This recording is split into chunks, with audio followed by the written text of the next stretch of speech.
దేవుని పరిశుద్ధ నామమునకు మహిమ కలుగునుగాక. ఈ బైబిల్ స్టడీ కొరకు సిద్ధపడుచున్న మీ అందరికీ కూడా నా హృదయపూర్వకపు వందనాలు తెలియపరుస్తున్నాను. ఈ దినం ప్రభు మన కొరకు ఉద్దేశించిన ధ్యానాంశము లూకాసు వార్త 16వ అధ్యాయము. లూకాసు వార్త 16వ అధ్యాయము 9 నుండి చదువుతాను. అందరూ జాగ్రత్తగా చూడండమ్మా. అన్యాయపు సిరి వలన మీకు స్నేహితులను సంపాదించుకొనుడి. ఎందుకనగా ఆ సిరి మిమ్మును వదిలిపోవునప్పుడు వారు నిత్యమైన నివాసములో మిమ్మును చేర్చుకొందురని మీతో చెప్పుచున్నాను. మిక్కిలి కొంచెములో నమ్మకముగా ఉండువాడు ఎక్కువలోనూ నమ్మకముగా ఉండును. మిక్కిలి కొంచెములో అన్యాయముగా ఉండువాడు ఎక్కువలోనూ అన్యాయముగా ఉండును. కాబట్టి మీరు అన్యాయపు సిరి విషయములో నమ్మకముగా ఉండని ఎడల సత్యమైన ధనమును ఎవరు మీ వశము చేయును? మీరు పరుల సొమ్ము విషయములో నమ్మకముగా ఉండని ఎడల మీ సొంతమైనది మీకు ఎవడిచ్చును? ఏ సేవకుడును ఇద్దరు యజమానులను సేవింపలేడు. వాడు ఒకని ద్వేషించి ఒకని ప్రేమించును, లేక ఒకని అనుసరించి ఒకని తృణీకరించును. మీరు దేవునిని సిరిని సేవింపలేరని చెప్పెను. మహాపరిశుద్ధుడా, గొప్ప దేవా, ఈ దినం మీరు మా కొరకు ఉద్దేశించినటువంటి ఈ ధ్యానాంశములో నుండి నాయన మీరు మాతో మాట్లాడండి. వినగలిగే చెవిని, గ్రహించగలిగేటువంటి మనస్సును మాకివ్వండి ప్రభువా. ప్రతి విధమైనటువంటి మబ్బును మీరు విడగొట్టండి. కృపగల దేవా, మిమ్మును ఉన్నది ఉన్నట్టుగా మీ వాక్యమును బోధించడానికి, ప్రకటించడానికి మీ ఆత్మ స్వాధీనమందు నన్ను ఉంచండి ప్రభువా. మీ మాట గాక నా నోటు గుండి నా మాట ఏది రాకుండాను గాక, మీరు నాకు బయలుపరిచిన ఉపమానములు గాక మరి ఏవి నా నోట గుండా రాకుండాను గాక. నా ప్రాణాత్మ దేహాలను, ముఖ్యముగా నా స్వరాన్ని, నా నోటిని మీకు ప్రతిష్ఠిస్తున్నాను నాయన. కృపతో నన్ను మీ సాధనంగా వాడుకోండి. ప్రతి ఒక్కరికి క్షుణ్ణంగా అర్థమయ్యే రీతిలో ప్రకటించుటలో మీరే ఆధిపత్యం వహించండి. నేను ఒక గాడిదను మాత్రమే. నాలో నుండి మీ ఘనకార్యములు మీరు జరిగించమని యేసు నామములు అడుగుతున్నాము తండ్రి, ఆమేన్. హల్లెలూయా. ఇక్కడ జాగ్రత్తగా మనం ఈ వాక్యాన్ని ధ్యానం చేస్తే 9వ వచనంలో, లూకాసు వార్త 16వ అధ్యాయం 9వ వచనంలో, అన్యాయపు సిరి వలన మీకు స్నేహితులను సంపాదించుకోండి. ఎందుకనగా ఆ సిరి మిమ్మల్ని వదిలిపోవునప్పుడు వారు నిత్యమైన నివాసములో మిమ్మల్ని చేర్చుకుందరని మీతో చెప్పుచున్నాను. ఆ కిందే ప్రభు ఏమన్నారు మళ్ళీ? మిక్కిలి కొంచెములో నమ్మకంగా ఉండువాడు ఎక్కువలోనూ నమ్మకంగా ఉండును. మిక్కిలి కొంచెములో అన్యాయముగా ఉండువాడు ఎక్కువలోనూ అన్యాయంగా ఉండును. కాబట్టి ఈ 11వ వచనం చూడండి మరలా. మీరు అన్యాయపు సిరి విషయములో నమ్మకంగా ఉండకపోతే సత్యమైన ధనమును ఎవరు మీ వశ్యం చేస్తారు? హల్లెలూయా. ఇప్పుడు జాగ్రత్తగా అధ్యయనం చేస్తే సత్యమైనటువంటి ధనమును ఎవరు మీ వశము చేస్తారు? ప్రశ్నార్థకం. సత్యమైనటువంటి ధనము అంటే ఏంటి అంటే, నిశ్చయముగా నీ చేతుల కష్టార్జితాన్ని నీవు అనుభవించదవు. ఇది ఎవరి మాట? దేవుని మాట. యెహోవా ఆశీర్వాదమే ఐశ్వర్యమిచ్చును, నరుల కష్టార్జితము వలన ఎక్కువ కాదు. ఈ మాట ఎవరి మాట? దేవుని మాట. ఈ రెండు మాటలు ఎవరికి సంబంధించినవి? దేవునికి. ఇప్పుడు ఈ రెండు మాటలు మన జీవితంలో అక్షరాల నెరవేరాలంటే మనం ఏం చేయాలి అంటే, దేవుని మాటకు లేదా దేవుని వాక్యానికి విధేయులు కాగలిగితేనే దేవుడు ఆయన బాణిలో, ఆయన మార్గంలో, మన జీవితంలో ఈ వాగ్దానాన్ని మనము స్వతంత్రించుకోవడానికి కారణమవుతాడు. హల్లెలూయా. ఇప్పుడు చూడండి, ఇక్కడ రాయబడిన మాట ఏంటంటే, అన్యాయపు సిరి విషయములో నమ్మకంగా ఉండని ఎడల సత్యమైన ధనమును ఎవరు మీ వశం చేస్తారు? ఇప్పుడు సత్యమైనటువంటి ధనము మన వశము కావాలి. సత్యమైన ధనము అంటే ఏంటి అంటే, యథార్థంగా మనం అర్థించినటువంటి ధనాన్ని సత్యమైనటువంటి ధనము అంటారు. అన్యాయంగా కాకుండా, అక్రమంగా కాకుండా, మోసముతో కాకుండా, కపటంతో కాకుండా, వంచనతో కాకుండా, ఎదుటివాడిని మోసం చేయకుండా మనము కష్టపడినటువంటి కష్టార్జితము మన వశం అవ్వాలంటే మనము అన్యాయపు సిరిజోలికి వెళ్ళకూడదు. అర్థమైందండి? మనం యేసుక్రీస్తు ప్రభువాన్ని వెంబడిస్తున్నటువంటి దినం మొదలుకొని నేటి వరకు దేవుడు మనకు చేసిన బోధ ఏంటి? యథార్థంగా ఉండండి, నమ్మకంగా ఉండండి. యథార్థతను, నమ్మకత్వాన్ని, పరిశుద్ధతను, విశ్వాసాన్ని మీరు ఎక్కడా కోల్పోకండి. మంచి చెయ్యండి, మేలు చెయ్యండి, ఉపకారము చెయ్యండి.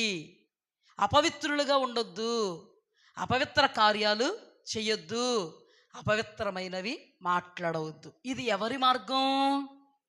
సత్య మార్గము, నిత్యమైన మార్గము. మన జీవితంలో దేవాది దేవుడు మనకు బోధిస్తున్నటువంటి బోధ ఏంటంటే సత్యం, పరిశుద్ధత. ఎవరినన్నా మోసం చేసి మనం డబ్బులు సంపాదించామనుకోండి, అది దేవుడు ఇష్టపడతారా? ఆ సిరిని ఏ సిరి అంటారు? అన్యాయపు సిరి అంటారు. అర్థమైందా? యేసుక్రీస్తు ప్రభువారి లోకంలో జీవిస్తున్నప్పుడు ఏమన్నారంటే, కైసరుది కైసరుకి, దేవునిది దేవునికి. అంటే గవర్నమెంట్ విషయంలో కూడా మనల్ని దేవుడు న్యాయంగా, యథార్థంగా, నమ్మకంగా ఉండమన్నాడు. ఇప్పుడు గవర్నమెంట్ అంటే ఏంటి? మనం లోన్లు తీసుకున్నాం అనుకోండి, లోన్లు ఎత్తేటువంటి ఆలోచనలు ఉండకూడదు.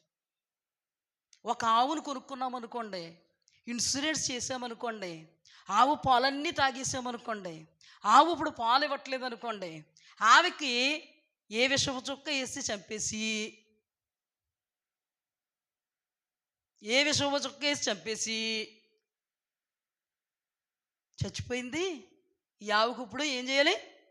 ఇన్సూరెన్స్. ఆ పనిని దేవుడు ఏమంటాడు? అన్యాయపు సిరి. చేపల చెరువు చేసామనుకోండి, సపోజ్ చేపలన్నీ తినేసాం, పిల్లలు వేసేసాం, పెంచేసాం, అక్కడికి వచ్చేసాయి, తినేసాం. ఓ 4-5 చేపలు ఉంచేసి ఒక విషపు చుక్క అందులో వేసామనుకోండి, చేపలన్నీ తేలిపోతాయండి.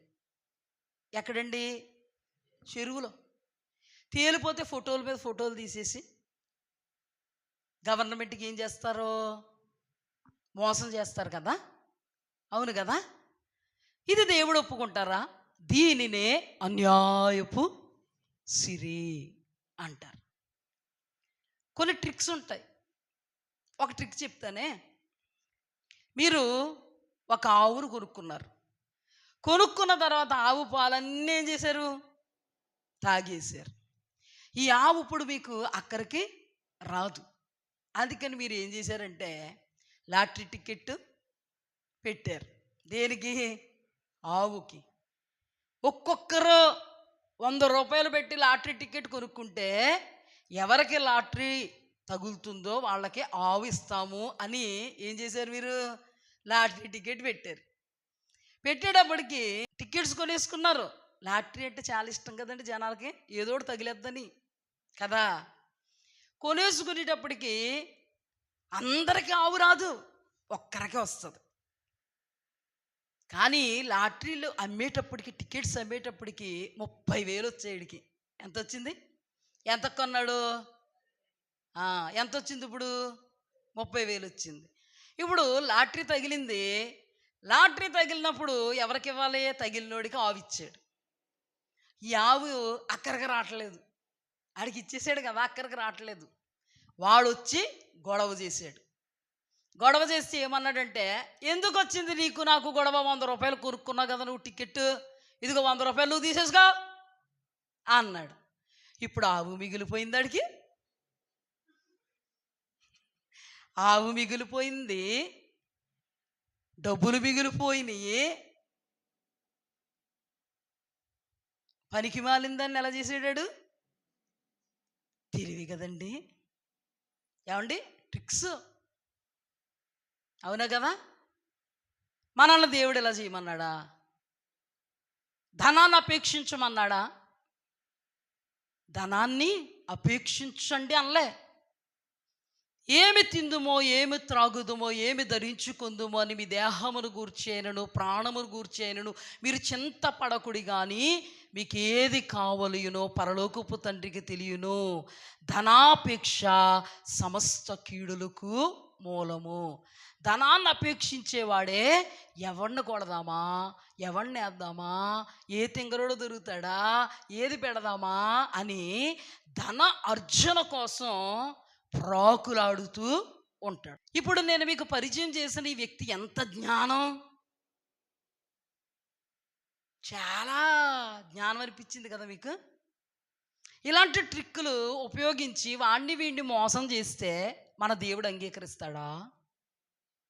అది ఏ సిరవుద్ది? అన్యాయపు సిరవుద్ది.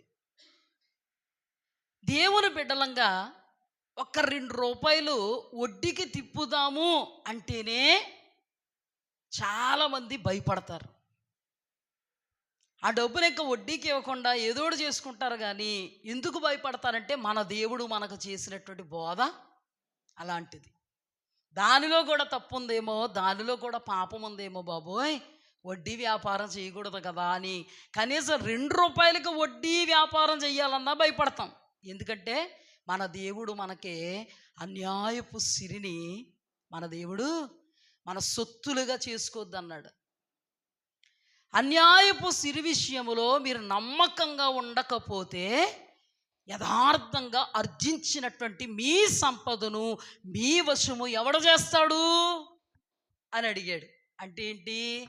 యథార్థంగా మన సంపాదన మనం తినాలంటే, చిల్లి సంచిలో పడిపోకుండా ఉండాలంటే, పెంట పాలు కాకుండా ఉండాలంటే, నిశ్చయముగా మన చేతుల కష్టార్జిత మనం అనుభవించాలంటే మనము అన్యాయపు సిరిని ఏం చేయకూడదు?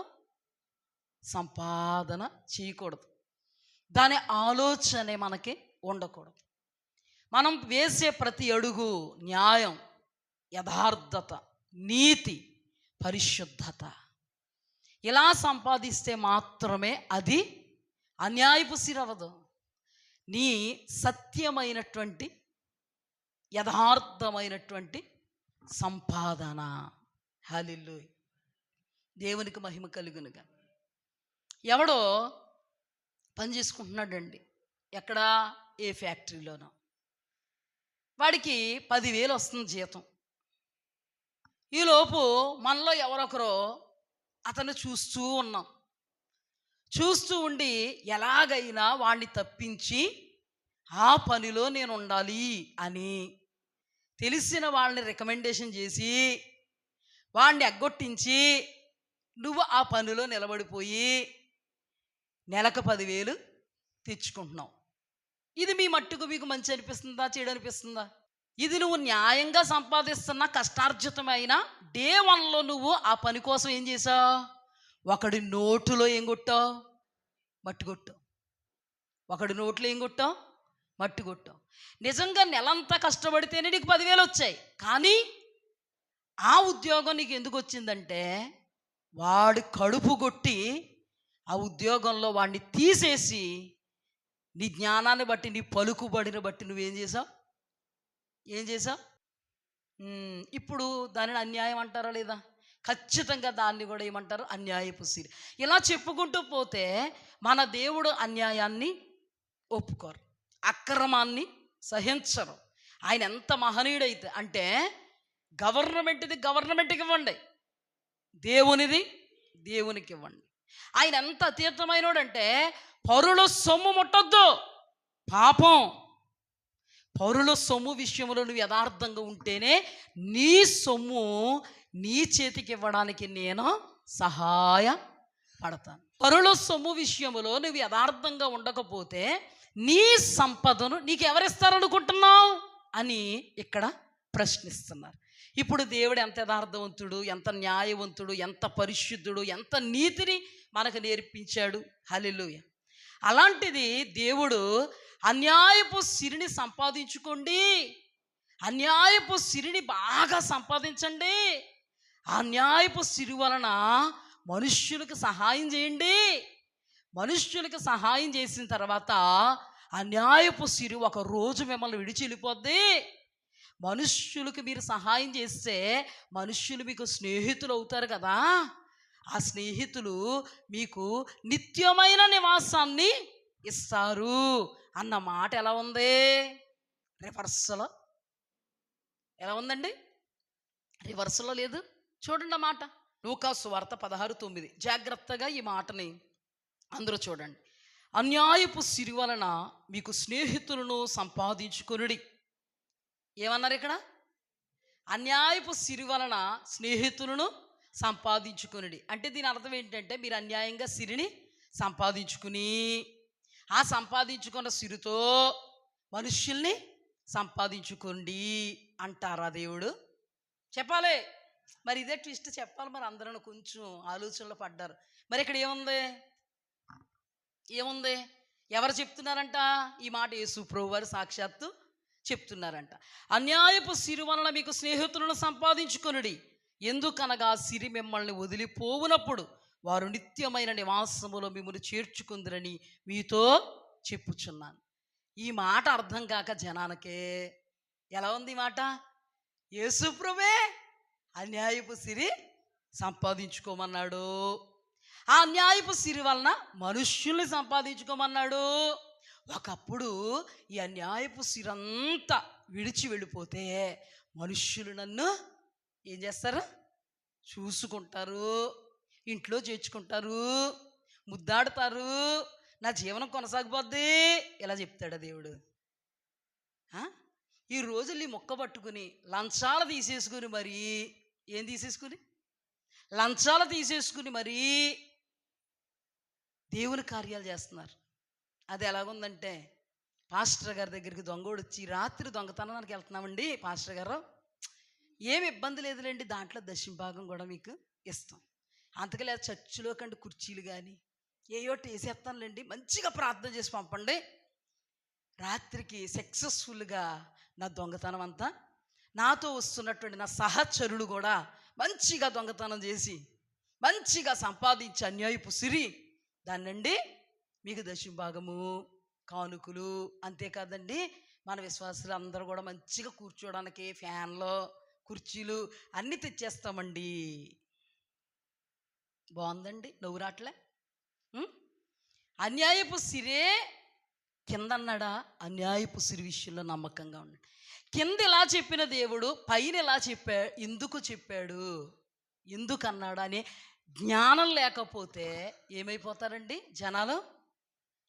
దేవుని యొక్క వాక్యాన్ని వక్రీకరించి అర్థం చేసుకొని అనుకూలంగా మా బాగుంది, ఏముంది మా బాగుంది, లంచాలు తీసుకోవడం తప్పు కాదు, లంచగొండులు పరలోక రాజ్యంలో ప్రవేశించరు, అన్యాయపు సిరిని సంపాదించడం తప్పు కాదు, బోల్ డబ్బు వచ్చేస్తే దేవుడే చెప్పాడు, ఆ డబ్బు ఏదో మనుష్యులకి బీదలకి ఇస్తావా,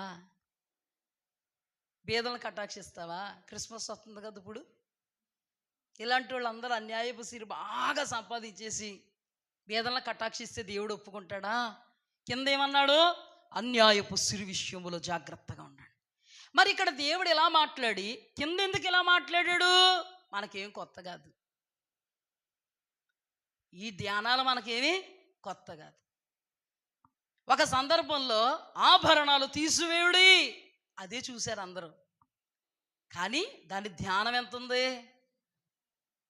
ఒక సందర్భంలో బాప్తిస్మిచ్చి యోహాను స్త్రీలు కనిన వారిలో చాలా గొప్పవాడు, అంతడు గొప్పోడు లేడు, అయితే పరలోకములో అల్పుడు అనబడినవాడు బాప్తిస్మిచ్చి యోహాను కంటే గొప్పోడు అంటే అది అలాగే ధ్యానాలు చేశారు. కానీ దైవ జ్ఞానాన్ని ప్రభువు మనకి బయలుపరిచారు.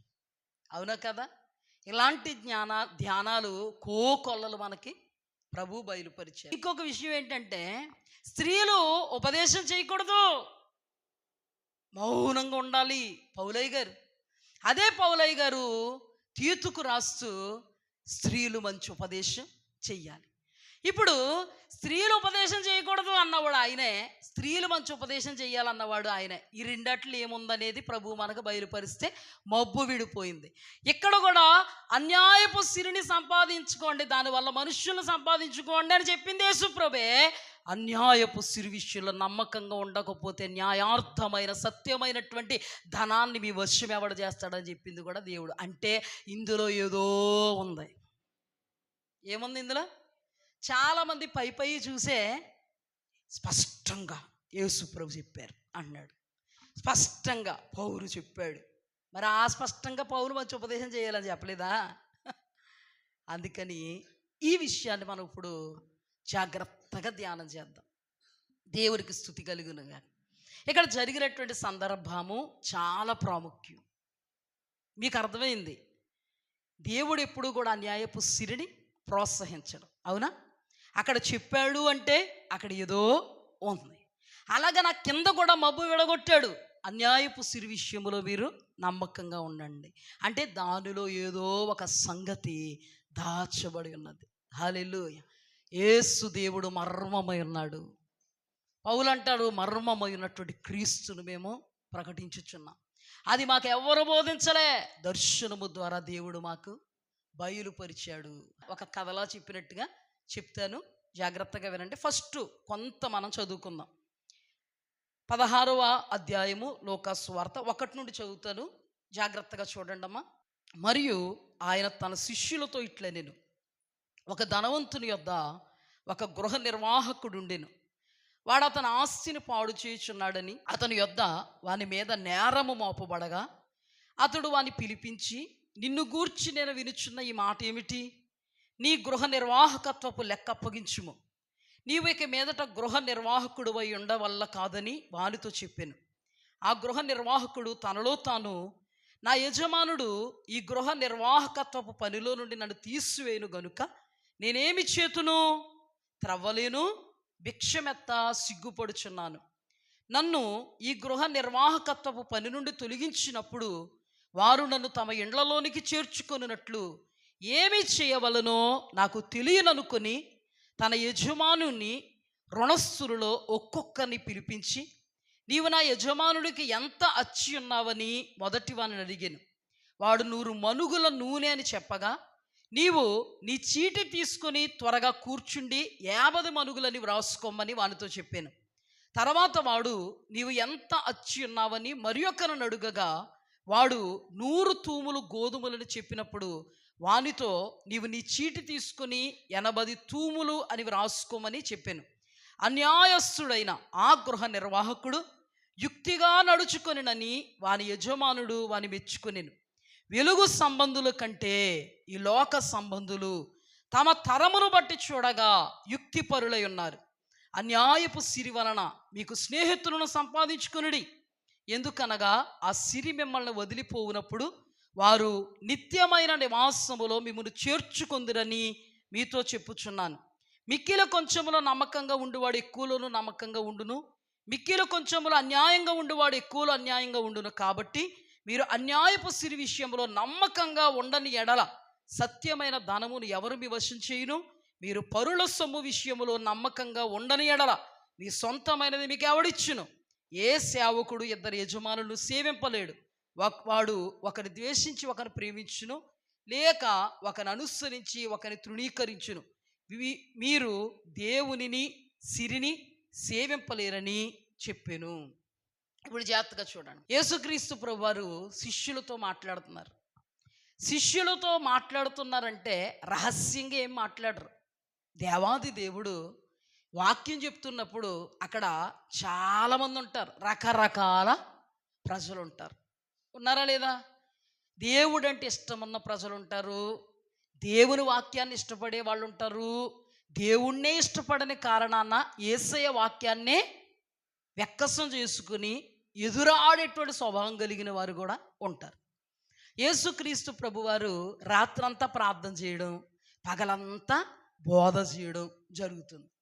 ఆ సందర్భంలో యేసుక్రీస్తు ప్రభువారు బోధ చేస్తూ చేస్తూ చేస్తూ ఈ మాటలో శిష్యులతో అక్కడ ఉన్నటువంటి చాలామంది జన సమూహంతో మాట్లాడుతున్నారు. ఏమని మాట్లాడుతున్నారంటే ఒక ఉపమాన రూపంలో మాట్లాడుతున్నారు. ఏంటి ఉపమానం అంటే, ఒక ధనవంతుడు ఉన్నాడంట. ఆ ధనవంతుడి దగ్గర ఒక గృహ నిర్వాహకత్వపు పని చేయువాడు ఉన్నాడంట. అంటే ఆ ధనవంతుడికి కుడిభుజం, అర్థమైందండి? ఆ యజమానుడికి కుడిభుజం అంటే సమస్తమైన లావాదేవీలు కూడా అతనే చూసుకుంటాడు. మన భాషలో చెప్పాలంటే గుమస్తాలు ఉంటారు కదండి, ఉంటారు కదా గుమస్తాలు. లావాదేవీలన్నీ గుమస్తాల చేతుల్లోనే ఉంటాయి. ఎవరికి ఏమిచ్చినా గుమస్తా రాసుకుంటాడు. ఎన్ని బస్తాలు లారీల్లోకి ఎక్కించినా గుమస్తా రాసుకుంటాడు. ఎన్ని బస్తాలు లారీ దించినా గుమస్తా రాసుకుంటాడు. ఎంత డబ్బు వచ్చినా ఎంత డబ్బు కట్టినా గుమస్తా చేతిలో ఉంటుంది. యజమానుడికి అటువంటి గుమస్తా లేదా గృహ నిర్వాహకత్వపు పని అంటే తన ధనవంతుడు కదా, లేదా యజమానుడికి పనోడు ఎప్పుడు కూడా నమ్మకంగా ఉండాలి. అవునా కదా? నమ్మకంగా లేనివాడిని ఎవడన్నా పెట్టుకుంటాడండి పనిలో? పాపం అపనమ్మకస్తుడు దొరికాడు. ఎవరికి? ఈ ధనవంతుడికి అపనమ్మకస్తుడు దొరికాడు, అన్యాయస్తుడు దొరికాడు. అన్యాయం చేసుకుంటూ వస్తున్నాడు, తన ధనాన్ని పాడు చేస్తూ వస్తున్నాడు. అలాంటప్పుడు ఆ యజమానుడు లేదా ఆ ధనవంతుడికి ఎవరో చెప్తారు కదండి, ఎవరు ఉప్పందిస్తారు కదా, ఉప్పందించారు. ఏమనుకుంటున్నావు నువ్వు? ఏమనుకుంటున్నావు? వాడిని పెట్టుకున్నావు పనిలో, ఆ గృహ నిర్వాహకపు వ్యక్తి నీ సంపాదన అంతటిని కూడా పాడు చేస్తున్నాడు అని చెప్పాడు. అతనికి డౌట్ వచ్చింది. డౌట్ వచ్చి ఏం చేశాడు? ఎంక్వైరీ మొదలు పెట్టేటప్పటికీ అతడు నిజంగానే అన్యాయస్తుడు అనే విషయం ధనవంతుడు లేదా యజమానుడికి తెలిసింది. ఉంచుకుంటారండి? మీలాంటి వాళ్ళు ఉంచుకుంటారండి? మాలాంటి వాళ్ళు ఉంచుకోం. అలాంటప్పుడు ఆ వ్యక్తితో మాట్లాడుతున్నాడు యజమానుడు. నీవు గృహ నిర్వాహకత్వపు లెక్కంతా తీసుకొచ్చి నాకు అప్పచెప్పి అన్నాడు. ఇతనికి ఆ డౌట్ వచ్చింది. మొత్తానికి నా యజమానుడికి ఉప్పు ఎవరో అందించారు, ఎంతవరకు నేను మెయింటైన్ చేశాను, కానీ ఇప్పుడు నా యజమానుడికి అర్థమైపోయింది నా గురించి. ఇప్పుడు నా యజమానుడు నన్ను పనిలో నుండి తీసేస్తాడు. ఇంతకీ వీడు కొళ్ళోం కదండి. ఎవరికండి? అన్యాయస్తుడు, మోసగాడు. వీడికి ఒళ్ళొంగదు. అందుకని ఏమనుకుంటున్నాడంటే మనసులో, ఇప్పుడు కానీ అర్ధాంతరంగా నా పని కానీ తీసేస్తే నేను పొలం పనులు చేయలేను, అలాగని అడుక్కుందామా సిగ్గు. అందుకని ఏం చెయ్యాలో నాకు తెలుసు. ఏమండి, ఈ అన్యాయస్తులు అక్రమకారులకి ఏం చేయాలో తెలీదండి. చేపల చెరువులు ఎండ్రిని సుక్కేసేయాలని తెలదటి, తెలీదా? ఏమా, ఇన్సూరెన్స్ చేయించుకున్న తర్వాత దాన్ని ఇదంతా తినేసి తాగేసి మొత్తానికి ఎందుకు పనికిరానప్పుడు దాన్ని కూడా చంపేసి ఎలా లోన్లు ఎత్తేయాలో తెలీదండి. ఇలాంటి పరిస్థితిలో ఉన్నవాడికండి అన్నీ తెలుస్తాయండి. అందుకే దేవుడు ఏమని మాట్లాడాడంటే, ఈ లోక సంబంధులే యుక్తిగా కనబడుతున్నారు. ఎవరికంటే? వెలుగు సంబంధులు అనబడే దేవుని సంబంధుల కంటే. ఎందుకు ఈ మాట అన్నాడంటే, ఆయన గారు ఒక కార్యం చేశాడు. ఏం చేశాడో తెలుసా? లావాదేవీలన్నీ ఎవరి చేతుల్లో ఉంటాయో, పుస్తకం ఎవరి చేతులు ఉంటుంది? ఆల్రెడీ ధనవంతుడికి అంతా గుల్ల చేశాడని తెలిసి ధనవంతుడు పీకేయాలనుకున్నాడు ఉద్యోగంలో నుంచి. ఇప్పుడు ఇంకా గుల్ల చేద్దాం అనుకుంటున్నాడు. ఈ ధనవంతుడు దగ్గర ఎవరెవరు ఏమేం పట్టుకెళ్ళారో పుస్తకం ఉంది ఇతని దగ్గర.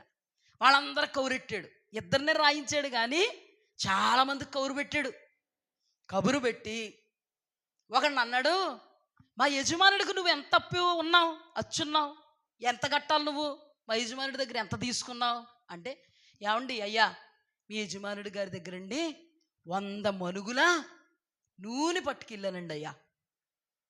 100 పర్లేదులే 50 అని రాసేస్తానులే. అయ్య బాబాయ్ 50 తగ్గిపోయిందా? అర్థమవుతుందా? 50 అని రాసేసుకో ముందు నీ చీటీలో, నా చీటీలో కూడా 50 అని రాసేస్తాను. ఇంకొకడు పిలిచి మా అయ్యగారికి మా యజమానుడికి నువ్వు ఎంత రుణం ఉన్నావు? నేనండి 100 తూముల గోధుమలు, 80 తూములు గోధుమలను రాసుకో, 20 పర్లేదు, నో ప్రాబ్లం. అలాగా చాలామందిని పిలిచేటప్పటికి, ఏమండి మీకు ఒక 20,000 అప్పు ఉందనుకోండి, సపోజ్. ఎవడైనా ఆ గుమస్తా మిమ్మల్ని పిలిచి 20,000 అప్పు ఉందా, 5,000 అని రాసుకో అన్నాడంటే మొక్కలు వెలిగిపోతాయి కదండి. సత్యవంతులు అయితే వెలగగానండి, మామూలు అయితే ఎంత సహాయం చేసినట్టు. అయ్య బాబాయ్ 15,000 ఈడు పుణ్యమంట 15,000 కొట్టేసి 5,000 4 తఫాలకి ఇద్దాం అనుకున్నాను, ఒక్కసారి కొట్టేస్తానన్నమాట. ఇప్పుడు ఆ గుమస్తా ఎంత మంచోడైపోతాడో మనకి. అలాగెళ్తున్నప్పుడల్లా టిఫిన్కి రా, చికెన్ ఉండవా, ఎవరికి పెడతావు? గుమస్తాకి. వాడు అలాగనుకుంటాడు. ఇంకొకడికి మొత్తానికి 80 రాసుకోమన్నాడు, ఇంకొకడు 20 రాసుకోమన్నాడు, ఇంకొకడు 10 రాసుకున్నాడు. వాడి ఇష్టం, వాడి దగ్గర ఉన్న పుస్తకంలో రాసేసాడు, ఆ పుస్తకంలో మార్చేసాడు. ధనవంతుడికి ఏం తెలుస్తుంది ఇప్పుడు? ఎంత రాసుకున్నాడో అంతే. అక్కడ గొల్ల చేసాడు, ఇక్కడ గొల్ల చేసాడు. ఈ విషయం ధనవంతుడికి తెలిసింది. ఎవరికి? ధనవంతుడు. నువ్వు నేనైతే గొడవ పెట్టేసుకుంటాం, కానీ అతను చాలా జ్ఞానం. ఈ జ్ఞానంతో ఏం చేశాడంటే, వీడు ఎలాగా పోయాడు, పేడ విరగడైపోయింది, శని వదిలిపోయింది, దరిద్రం వదిలిపోయింది, పోతే పోయినలే, ఎత్తడతో అయినా నా ఆస్తి మిగులుతుంది అనుకుంటాడా? గొడవ పెట్టకుండా, చడీ చెప్పులు లేకుండా శభాష్ అనుకుని పంపేశాడు. అప్పుడు యేసుప్రభు ఈ ఉపమానం చెప్పి, ఈ లోక సంబంధులే, ఈ చీకటి సంబంధులే వెలుగు సంబంధుల కంటే యుక్తిగా కనబడుతున్నారు. నేను ఇందాక కొన్ని ఉదాహరణలు చెప్పాను మీకు. ఆ ఉదాహరణ చెప్పానా? ఎంత యుక్తి అండి అందులో. ఆవునేమో కొనుక్కున్నాడు, పాలు తాగేసాడు. ఇప్పుడు దాన్ని ఏం చేయాలి? అమ్మితే ఎంత వస్తుంది? దానికోసం లాటరీ టికెట్స్ పెట్టి 30,000 అర్థించి, ఒకడికి ఆవు వస్తే, ఆవు విషయంలో గొడవకు వస్తే 100 రూపాయలకే కదా టికెట్ కొనుక్కున్నాం, అంత గొడవ ఎందుకు, తీసేసుకొని 100. డబ్బులు మిగిలిపోయినాయి, ఆవు మిగిలిపోయింది. యుక్తిగా లేరండి లోకస్తులు. దేవుని సంబంధులు ఎంత యుక్తిగా ప్రవర్తిస్తారా? ఇలాంటి విషయాల్లో ఇలా ప్రవర్తిస్తారా? అన్యాయపు సిరిని అర్థిస్తారా? అన్యాయపు సిరిని మనం అర్థించాలనుకుంటామా? అలాంటి పనులు మనం చెయ్యాలనుకుంటామా? ఎండ్రిని చుక్కేసేసి చేపలన్నీ పైకి తేలిపోయేలాగా ఎత్తేద్దాం అనుకుంటామా? ఏంటి, లోను, ఇన్సూరెన్స్ ఇది చేద్దాం అనుకుంటామా? అయ్యో బాబోయ్, దేవుడు ఒప్పుకోవడం అనుకుంటాం కదా. కానీ ఇతడంట అన్యాయస్తుడని రాయబడింది. ఈ గృహ నిర్వాహకత్వపు పని చేసేటువంటి వాడు అన్యాయస్తుడని రాయబడింది అక్కడ స్పష్టంగా. మరి అన్యాయస్తుడు అన్యాయపు సీరర్థించకపోతే ఇంకే సీరర్థించుతాడు? వాళ్ళకి చెల్లింది, మనకు చెల్లిందా? దేవుడు బిడ్డలుగా మనకు చెల్లిందా? మనము దేవుడు బిడ్డలమయ్యి అర్ధమర్ధ క్రైస్తవులమైతే మాత్రం మనకి ఏమవుద్ది? చెల్లుద్ది.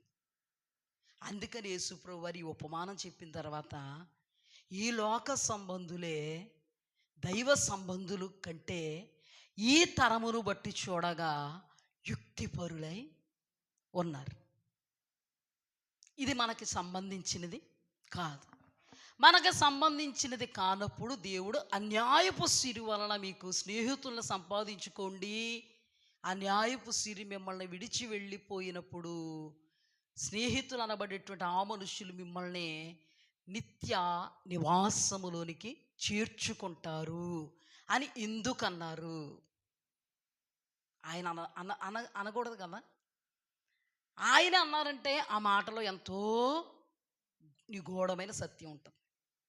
ఇప్పుడు అన్యాయపు సిరి వలన ఆ గృహ నిర్వాహకత్వపు ఆ అన్యాయస్తుడు మనుష్యుల్ని సంపాదించుకున్నాడు. అవునా కదా?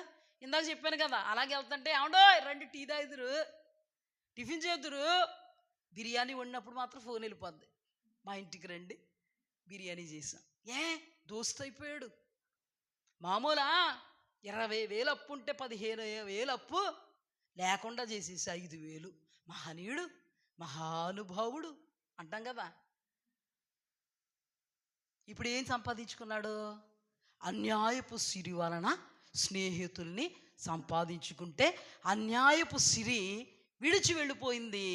ఇప్పుడు స్నేహితులు ఇంటిలోకి చేర్చుకున్నాడు. అది అక్కడ చెప్పాడు యేసుక్రీస్తు ప్రభు. ఇప్పుడు చూడండి, దేవుని బిడ్డలమైనటువంటి మనకి అన్యాయపు సిరి వలన మీరు స్నేహితులను సంపాదించుకోండి అని ఈ ఉపమానంలో ఈ అన్యాయస్తుడు చేసినట్టుగా మనల్ని చేయమంటాడా? చెప్పండి ఒక మాట. చెయ్యమంటాడా? చెయ్యమన్నాడు అని మనం చేయడం అవివేకము, అజ్ఞానము, మందతత్వము. ఇప్పుడు దేవుడు మనల్ని చెయ్యనివ్వడు కదా. మరి ఎందుకు ఇక్కడ ఆ మాట మాట్లాడాడు? మరలా కింద ఎందుకు?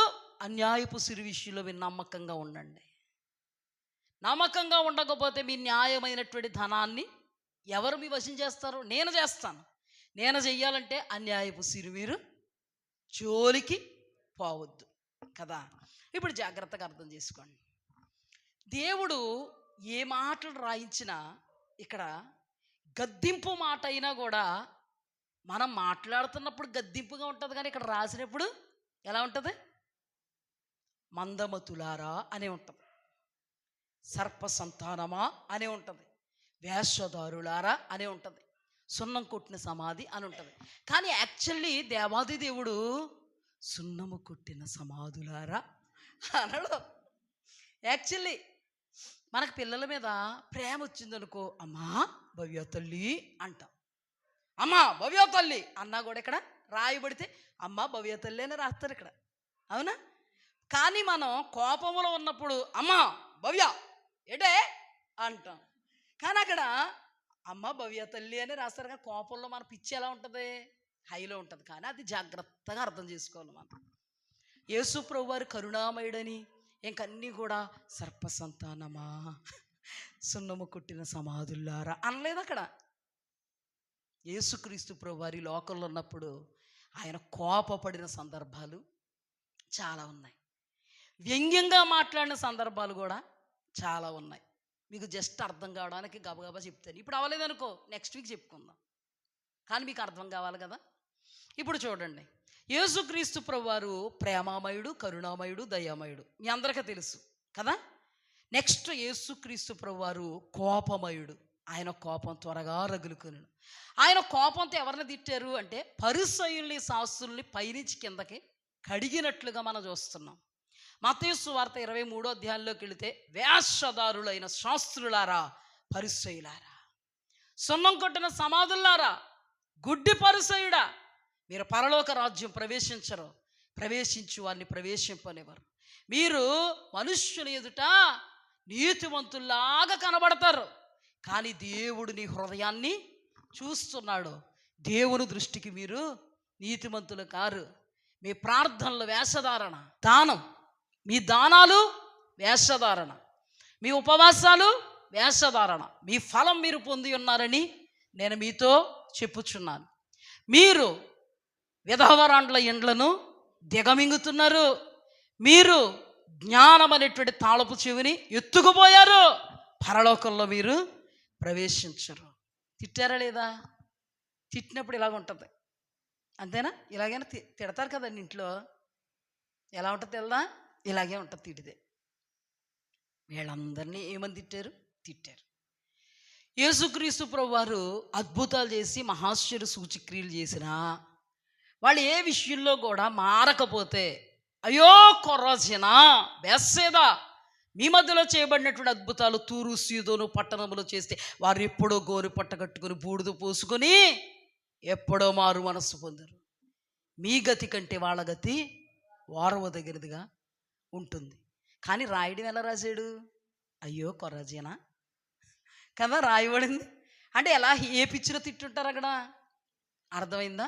ఒక సందర్భంలో యేసుక్రీస్తు ప్రభువారు యోహాను బాప్తిస్మిచ్ యోహాను విషయంలో మాట్లాడుతూ, బాప్తిస్మిచ్ యోహాను చెరసాల్లో ఉన్నప్పుడు ఆ సందర్భంలో యేసుక్రీస్తు ప్రభువారు మాట్లాడుతూ ఏమి చూడ వెళుతురి? గాలికి ఎగురుతున్న రెళ్లను చూడ వెళ్ళుతురా,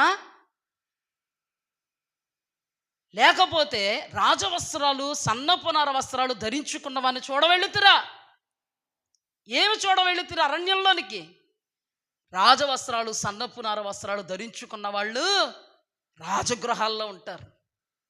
అంటే దాని అర్థం ఏంటంటే యోహాను దగ్గరికి వెళ్ళి, యోహాను అరణ్యంలో ఉన్నాడు, అరణ్యంలో యోహాను దేవుని రాజ్య సువార్తను ప్రకటిస్తుంటే రాజ్య సువార్తను కూడా వ్యతిరేకించి వేశ్యలు అనబడిన వాళ్ళు కూడా యోహాను చెప్పినటువంటి రాజ్య సువార్తకు తలొగ్గి పరలోక రాజ్యం వెళ్ళారు. కానీ పరిసయ్యులు శాస్త్రులు అనబడిన వాళ్ళు ఆ బాప్తిస్మిచ్ యోహాను బోధను తృణీకరించి వాళ్ళు క్రిటిసైజ్ చేస్తున్నారు.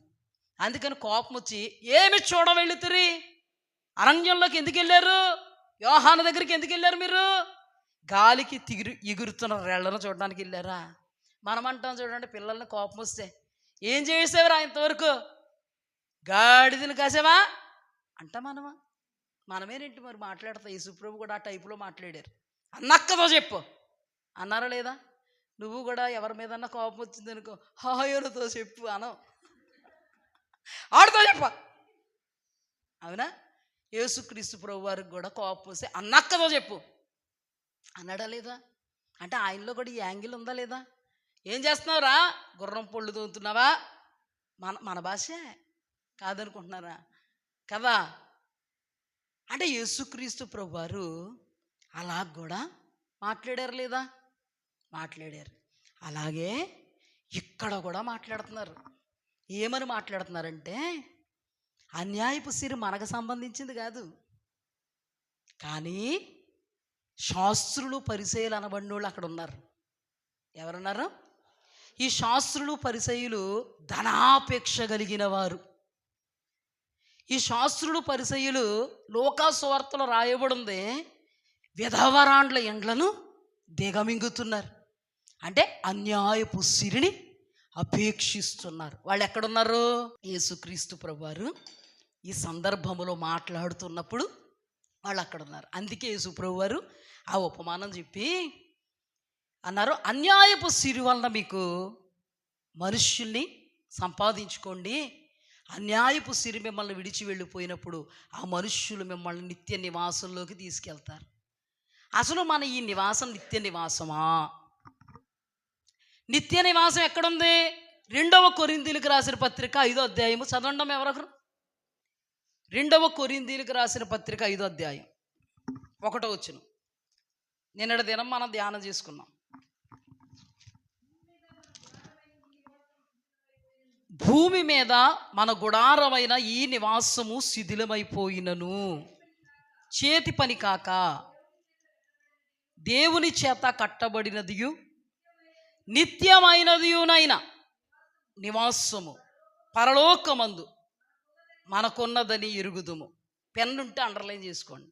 చూడండి, నిత్య నివాసము పరలోకమందు మనకున్నదని ఎరుగుదుము. ఇప్పుడు నిత్య నివాసం ఎక్కడుంది? పరలోకమందు ఉంది. నిత్య నివాసము భూలోకంలో ఉండదు. నిత్య నివాసం అనబడే పరలోకం మనుష్యులు ఎవరు? అర్థమైందా? మనుషులు ఇస్తారండి. కానీ ఇక్కడ దేవుడు ఒక మాటలో చెప్పాలంటే చాలా వ్యంగ్యంగా మాట్లాడుతున్నారు. మీకు అర్థమయ్యేలా చెప్తాను, ఇంకా అర్థమయ్యేలా చెప్తాను. వ్యంగ్యంగా మాట్లాడుతున్నారు. ఎందుకు మాట్లాడుతున్నారంటే అక్కడ ఎవరున్నారు? ధనాన్ని అపేక్షించేటువంటి ఈ ధనాపేక్షకులు ఎలాంటి వారిని పోలున్నారు? ఇప్పుడు ఇక్కడ అన్యాయస్తుని పోలున్నారు. బాగా అర్థం చేసుకోండి. ఉపమానములో చెప్పినటువంటి అన్యాయస్తుని ఎవరు పోలున్నారు? శాస్త్రులు, పరిసయ్యులు. ధనాన్ని అపేక్షించి విధవరాండ్ర ఇల్లును దోచుకొని యజమానుడికి నమ్మకస్తులుగా లేరు. వీళ్ళు ఎవరికి నమ్మకస్తులుగా లేరు? యజమానుడైనటువంటి పరమ తండ్రికి నమ్మకస్తులుగా లేరు. పేరుకు మాత్రం వీళ్ళెవరు? దైవోపదేశాన్ని ప్రకటించేవాళ్ళు, ప్రబోధించేవాళ్ళు, కానీ దేవునికి నమ్మకంగా లేరు. దేవుని వాక్యంలో రాయబడి ఉంది, మీరు దేవుని యొక్క ప్రేమను, విశ్వాసమును, కనికరాన్ని విడిచితిరి. ఏ విడిచిపెట్టారు?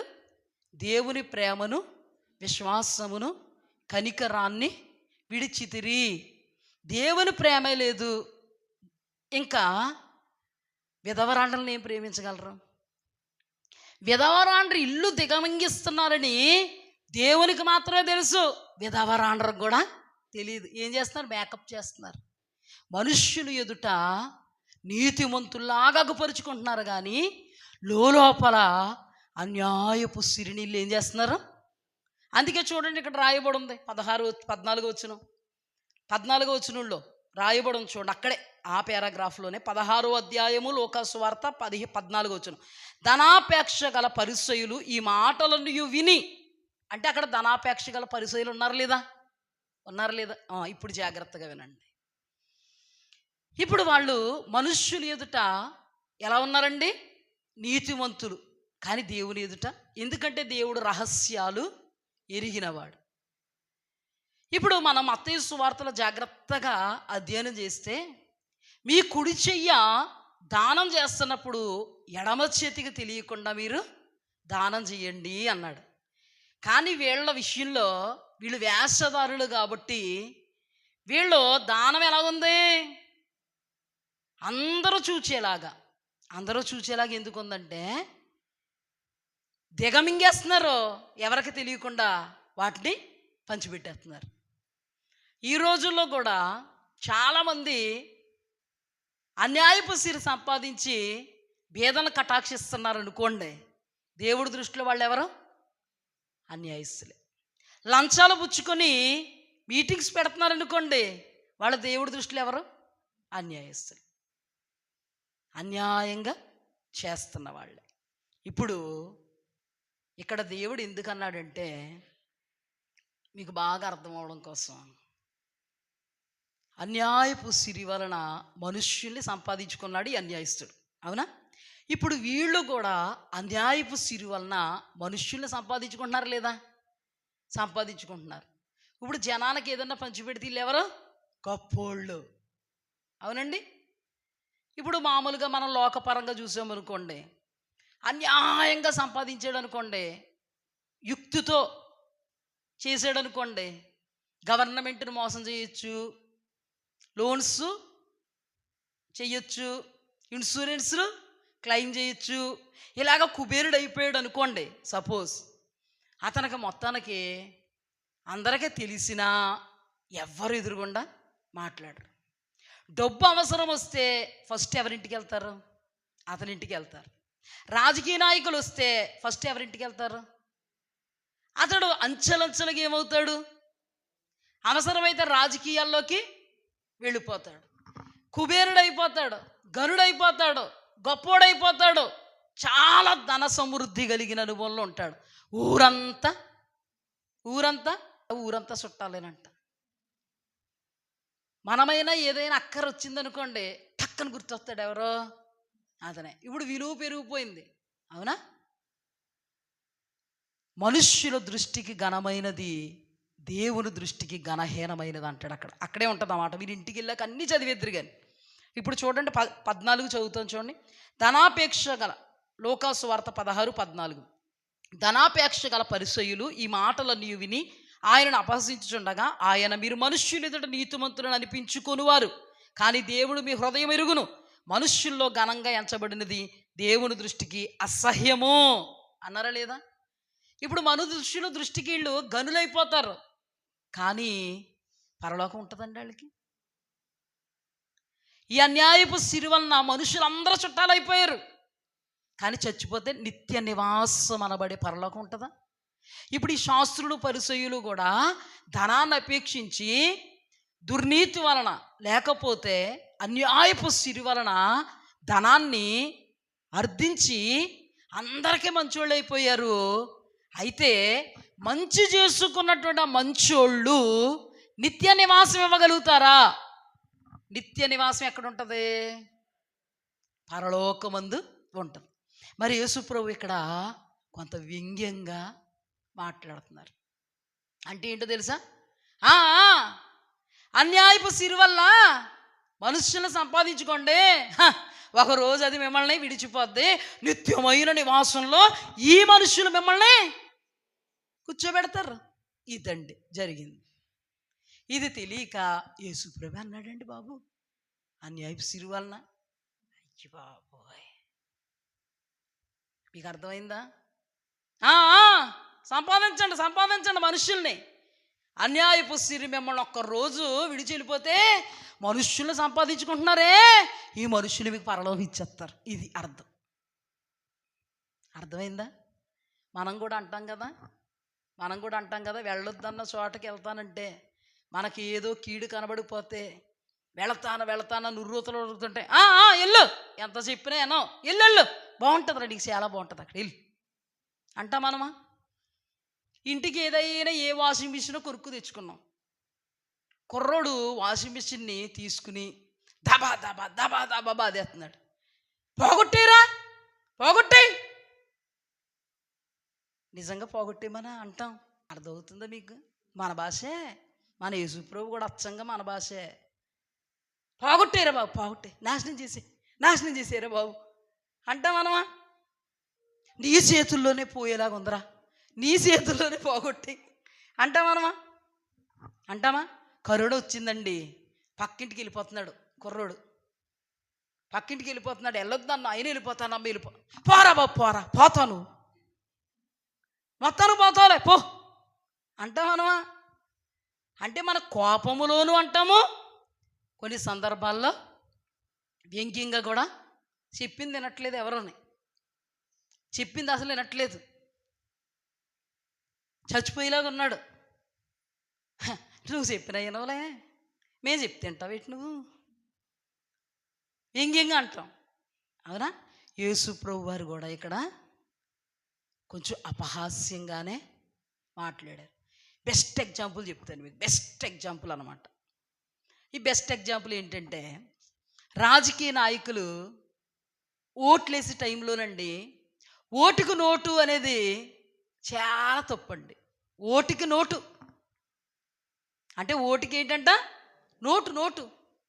ఈ ఓటుకు నోటు చాలా తప్పని అందరికీ తెలుసు కాబట్టే పోలీసులు పట్టేసుకోవడానికి చెక్ చేస్తూ ఉంటారు. వెళ్ళి వాళ్ళు వచ్చి వాళ్ళు గంగావతి నిండా వాళ్ళే, అవునా కదా? అవునా?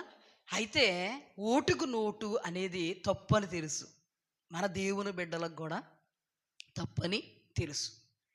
దైవజనులు పరమాన్నం కింద తీసుకుంటున్నారు, ఓటుకు నోటు పరమాన్నం కింద తీసుకుంటున్నారు.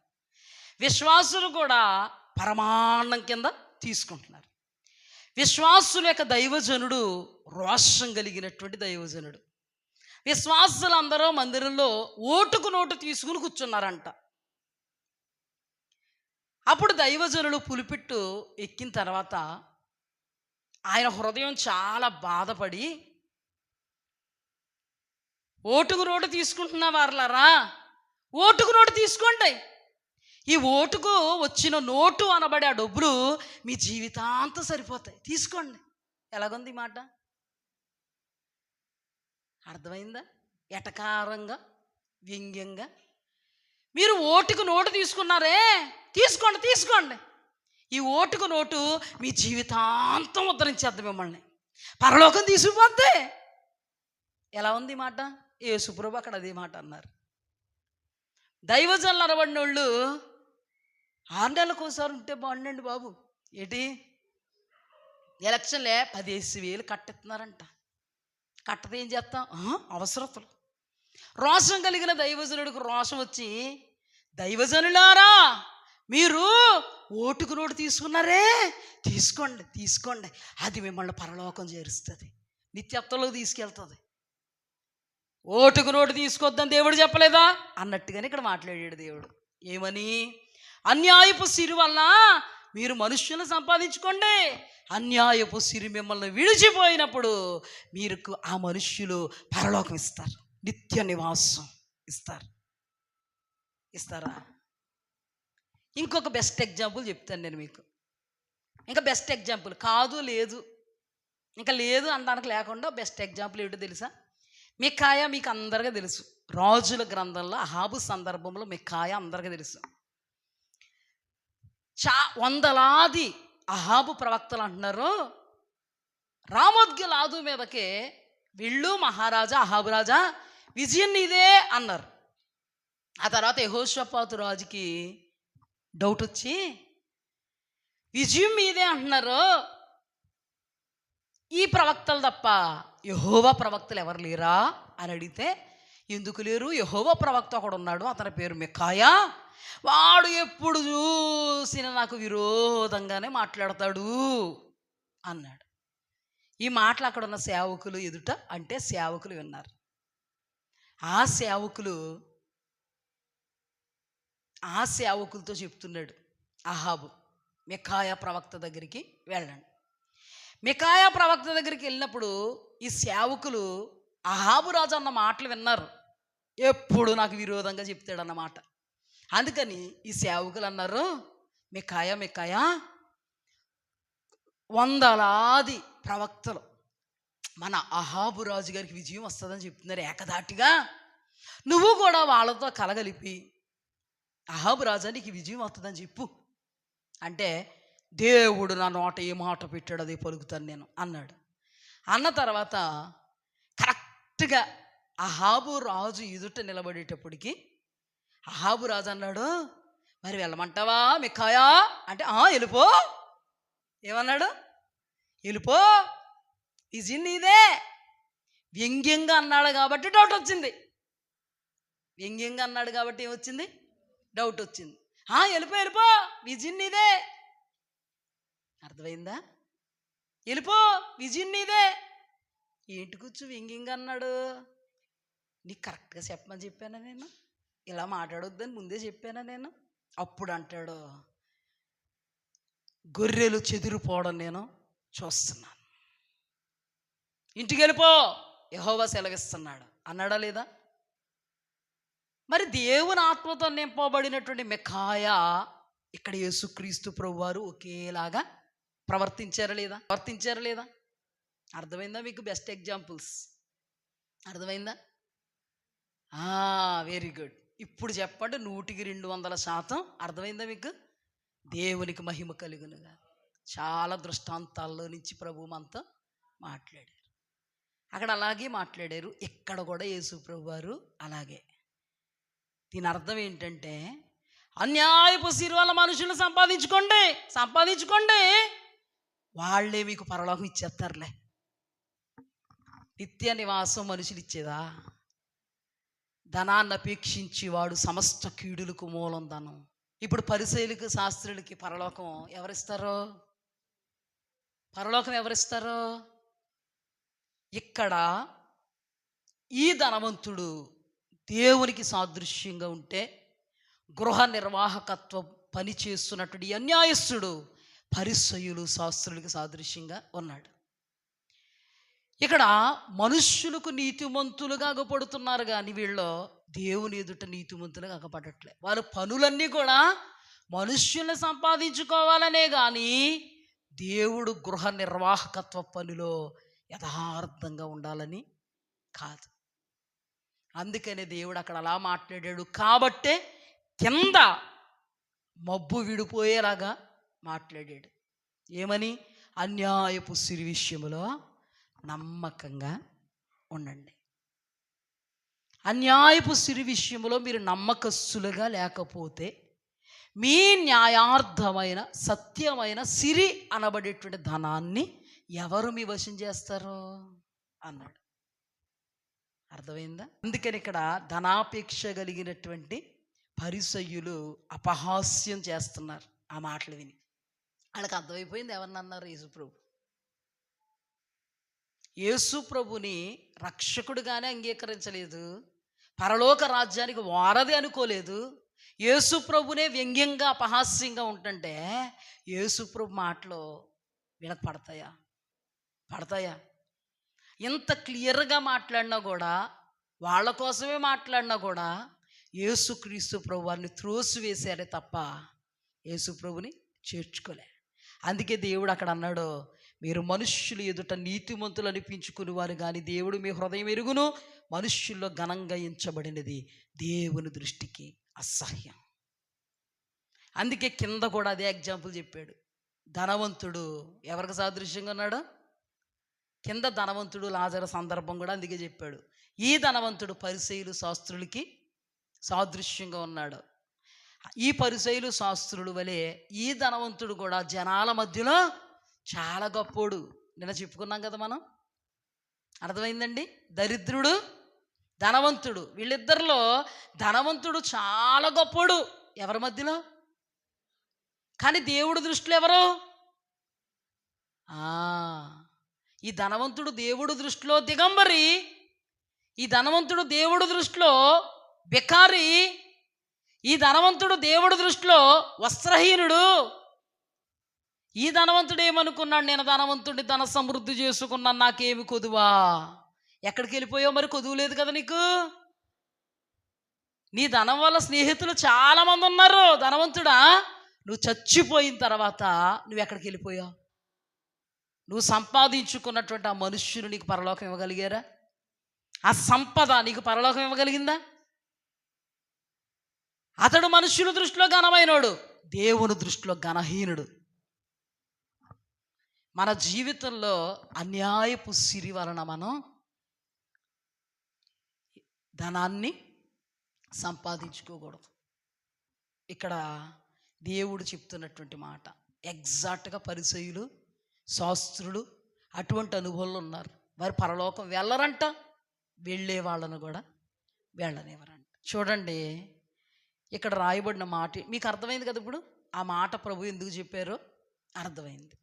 కింద ప్రభు మాట్లాడుతున్న మాట, అన్యాయపు సిరి విషయంలో నమ్మకంగా ఉండకపోతే సత్యమైన ధనాన్ని ఎవరు మీ వశం చేస్తారు? సత్యమైన ధనాన్ని ఎవరు మీ వశం చేస్తారు? సత్యమైన ధనం అంటే మన కష్టార్జితం, దైవికంగా దేవుడు మనకిచ్చినటువంటి శక్తి, జ్ఞానం, బలముతో దేవుని సహాయంతో మనం అర్థించినటువంటి ఆస్తి మన వశం అవ్వాలంటే మనము ధనం విషయంలో ఎలా ఉండాలి? న్యాయంగా ఉండాలి. అన్యాయపు సిరి మనకి వద్దు. అనుకుంటాం మేము అన్యాయం చేయట్లేదండి. ఖచ్చితంగా వస్తాయి ప్రశ్నలు. మేము ఎవ్వరిది తినట్లే, పరుల సొమ్ము తినొద్దు అన్నాడు. మేము ఎవ్వరిది తినట్లే. చాలామంది అనుకోవచ్చు ఎవ్వరి కడుపు కొట్టట్లే. నిజమే, దేవునికి స్తుతి కలుగునుగా, మంచిది. కానీ ఇక్కడ అన్యాయపు సిరి అంటే ఏంటి? పరులది. పరులదంటే ఒకటి నీ పరులది, ఒకటి దేవుడిది. హల్లెలూయా. అర్థమవుతుందా? మనలో చాలామంది అనుకుంటాం అయ్య బాబు మేము చాలా పర్ఫెక్ట్ అండి, మేమండి ఎవరిది తినమండి, 5 పైసలు తేడా రాదండి మాకు. సరే, దేవాది దేవుడు ఈ లోకంలో ఉన్నప్పుడు దేవునిది దేవునికి, కైసరుది కైసరికి. అంటే పరాయి వాడిది పరాయి వాడికి. మరి దేవుడు నీవాడా? దేవుడు సొమ్ము నీ సొమ్మా? చెప్పండమ్మా, బాగా చెప్పాలి. దేవుడు సొమ్ము నీ సొమ్మా? దేవుని సొమ్ము మన సొమ్ము కాదు, అది దేవుని సొమ్ము. దేవుని సొమ్ము దేవునికి, కైసరుది కైసరికి, దేవుడు దేవునికి. చాలామంది పొరపాట్లు ఉంటారు. ఏమనుకుంటారంటే అబ్బే మేము ఎవరిది అన్యాయం చేయలేదండి, మేము ఎవరిది మోసం చేయలేదండి, అక్రమం చేయలేదండి, పరులదేమీ ఆశించలేదండి. కానీ దేవాది దేవుడు దశమ భాగాలు, ప్రథమ ఫలాలు, దేవుడు నియమించినటువంటి అర్పణలు అవి నావి, అవి నా మందిరానికి తేకపోవుట వలన మీరు నా ఎదుట దొంగిలిరి, మీరు దొంగలు. దేవుడు దొంగిలించిన వారికి వేసిన ముద్ర ఏంటి? దొంగలు. ఒక మాట చెప్పనా, పరుల సొమ్ము అర్థిస్తే అన్యాయపు సిరవుద్ది. మరి దేవుని సొమ్ము దోచేస్తే అన్యాయపు సిరి కాదా? ఈ రోజున చాలామంది లిగిశారండి, దేవుని వాక్యానికి విరోధంగా లిగిశారండి. ఈ మాటలు అర్థం చేసుకోవడం చేత కాదు, కానీ నీకు నోరు వేసుకుని చెప్పమంటే చెప్తావు. ఈ మాట అర్థం చేసుకోవడం చేత కాలేదు నీకు. దేవుని ఆత్మతో ఉంటే దేవుడు బయలుపరుస్తారు. దేవుని ఆత్మతో ఉంటే ముఖాలు చూసి మాట్లాడమండి, దేవుని ముఖం చూసి మాట్లాడతాం. చాలామంది తమ జీవితాల్లో దేవుడు అంటున్నాడు, న్యాయంగా వచ్చేదాన్ని మీ వశం ఎవడ చేస్తాడు? అన్యాయపు సిరి విషయంలో నమ్మకంగా ఉండకపోతే, దశమ భాగాల విషయంలో నమ్మకంగా ఉండకపోతే, ప్రథమ ఫలాల విషయంలో నమ్మకంగా ఉండకపోతే, దేవుడికి సంబంధించిన సేవకు సంబంధించినటువంటి వాటి విషయంలో నమ్మకంగా ఉండకపోతే, మీరు సంపాదించినటువంటి సంపాదన మీ వశం ఎవరు చేస్తారు? అసలు మీ వశం చేయాల్సింది ఎవరు? దేవుడు. మరి ఆ దేవుడినే కొల్లగొడుతుంటే ఈవినపేక్షించి చెప్పట్లేదు సుమా, ప్రభువు ఎదుట బోధిస్తున్నాం. ఏలియాకి అప్పం తెచ్చిపెట్టు అనడం చాలా సిగ్గేనండి. అప్పం తెచ్చిపెట్టు అని అడగకపోతే, ఆమె అప్పం తేకపోతే ఆమె జీవితంలో ఆహారం ఉండేది కాదు. ఈ రోజుల్లో చాలామంది అండి, దేవునిది దేవునికి ఇవ్వాలంట, కైసుడిది కైసురికి ఇవ్వాలంట. అంటే గవర్నమెంట్ది గవర్నమెంట్కి ఇవ్వాలి, పరులకు అచ్చుంటే పరులకు ఇవ్వాలి, దేవునికి అచ్చుంటే దేవుడికి ఇవ్వాలి. అర్థమైందా? కానీ చాలామంది అలాగే అనుకుంటారు కదమ్మా, మేము ఏ విషయంలో అన్యాయపు సిరి దశంభాగాలన్నీ దగ్గర పెట్టుకుంటే అది దేవుడు సొమ్ము, దశంభాగాలు మీరు తింటుంటే అది దేవుడు సొమ్ము. దేవుడి మీద ఆధారపడి దేవుడు పిలుపు మేరకు సేవ చేస్తూ దేవుడు నిర్ణయించిన, దేవుడు ఏర్పాటు చేసినటువంటి భాగాలు ఎవరు తినాలి? దైవజనుడు. సిగ్గు లేకుండా చెప్తున్నా, ఎందుకంటే దేవుని వాక్యం కాబట్టి. మేము మనుష్యులను సంతోషపెట్టువారం అయితమా, దేవుని ఎంత మాత్రం సంతోషపెట్టువారం కాదు. ఈ రోజుల్లో చాలా వస్తున్నాయండి బోధలు, దేవుని వాక్యములకు విరోధమైన బోధలు. నిజంగా దైవజనుడు అనబడినటువంటి వాడు సరైనడు కాకపోతే దేవుడు చూసుకుంటాడు, కానీ సంఘము దైవవాక్య క్రమంలో ఉంటే దేవుడు సంఘాన్ని చూచుకుంటాడు. ఎవరినో చూసుకోవడం గురించి ఎందుకు మనకి? అవునా? పేతురు గారు కూడా ఒక సందర్భంలో చివరిలో దేవుడు పేతురు గురించి మాట్లాడితే, పేతురు అన్నాడు, నా సంగతి తర్వాత కానీ యోహాను సంగతి ఏంటి ప్రభువా అన్నాడు. అర్థమైందా? ఈ యోహాను సంగతి ఏంటి ప్రభువా అంటే, యేసుప్రభు అన్నాడు, నీ గోడ నువ్వు చూసుకో, ఎవడో కూడా నీకెందుకు, నీ పరలోక మీద నువ్వు చూసుకో, ఎవరో కూడా నీకెందుకు. ఈ రోజుల్లో ఎవడో కూడా చూసుకోవడం ఎక్కువైపోతుంది జనానికి. అర్థమవుతుందా? చూడండి, ఎవరు మీ వశం చేస్తారు? ఇప్పుడు నిశ్చయముగా నీ చేతుల కష్టార్జిత నువ్వు అనుభవించాలంటే, నువ్వు పరుల విషయంలో న్యాయంగా ఉంటున్నావేమో, అసలు అన్యాయపు సిరి నీ దగ్గర లేదేమో, దశమ భాగము న్యాయంగా దేవుని యొద్దకు తేకపోతే దానిని నువ్వు తింటే అది ఎవరి సొమ్ము? అవునా కదా? అర్పణలు నువ్వు తింటే అది ఎవరి సొమ్ము? దేవునికి ఇవ్వాల్సిన నువ్వు తింటే అది ఎవరి సొమ్ము? అది అన్యాయపు సిరి కాదా? కొంతమంది అనుకుంటారు, ఈ దశమ భాగాలన్నీ కూడా పక్కనెట్టేసి ఏదో ఒకటి చర్చి కొనిచ్చేద్దాం అనుకుంటారు. ఇదో అక్రమం. చికెన్ కూర తెచ్చుకుని బెండకాయలు వేసి తినేయండి. అసలు ఇలాగ అంటున్నారు. అసలు అదేమైనా సాధ్యం? క్రమమే. దశమ భాగాలు ఎగ్గొట్టి ఏదో వర్తించేద్దాం అనుకుంటారు, చివరికి కోల్పోతారండి. ఎంతోమంది ఉన్నారండి, కోకోళ్ళు ఉన్నారండి ఇలాంటి వాళ్ళు. ఎవరైనా వాళ్ళు ప్రశ్నించుకుంటే దశమ భాగాలు ఎగ్గొట్టి దానితో ఏం తినేస్తారో అర్థమవుతుంది. ఏమండి, ఏలియాకి చిన్నప్పం అండి, చిన్నప్పం తీసుకురామ్మ ఏమన్నాడు? ఏలియా కడుపు నిండిపోద్దు పాపం, చిన్నప్పం. యేసయ్య ఏం చెప్పారు? నువ్వు సారేపది విధవరాల దగ్గరికి వెళ్ళాలి, ఆమెకు నేను ఆజ్ఞాపించా, ఆమెకేమీ లేదు కదా, ఏమీ లేదు, నీకు ఆ చిన్నప్పం పెడితే నేను ఎలా పోషించాలో నాకు తెలుసు. ఆ చిన్నప్పం కడుపు నిండిపోద్దా? కానీ దైవజనుడు సిగ్గు లేకుండా ఎందుకండి అడుక్కున్నాడు? ఎందుకు అడుక్కున్నాడో తెలుసా? ఎందుకు అడిగాడో తెలుసా? సారేపతు విధవరాలు కరువు దినమంతా పోషింపబడింది. ఈ రోజు నువ్వు చచ్చే వరకు పోషింపబడాలంటే దైవ నియమములను ఉంటే తప్ప దేవుడేమి చేయలేడు. దేవుని విషయంలో నమ్మకంగా ఉండాలి, మనుష్యుల విషయంలో నమ్మకంగా ఉండాలి. అన్యాయపు సిరి మన దగ్గర ఉండకూడదు. అది మనుష్యులకు సంబంధించిందన్న, దేవునికి సంబంధించిందన్న. ఆ న్యాయపు సిరి మన దగ్గర ఉంటే అది మనల్ని విడిచిపోద్ది. ఒక్కొక్కరు తమ యొక్క హృదయంలో ఒక్కసారి అలాగ ఆలోచించుకుంటే ఆలోచనలో చాలా చాలా చాలా అర్థవంతమైనటువంటి పరిస్థితులు మనకి తేట తెల్లంగా కనబడతాయి. కకృతి పడకూడదండి చిన్నదాని కోసం. ఎంత దానికోసం కకృతి పడి ఎంత కూటితో పోయేది కొండకు తెచ్చేసుకుంటూ ఉంటారు కొంతమంది, అంటారు కదా. చూడండి, ఆ మాట చదివి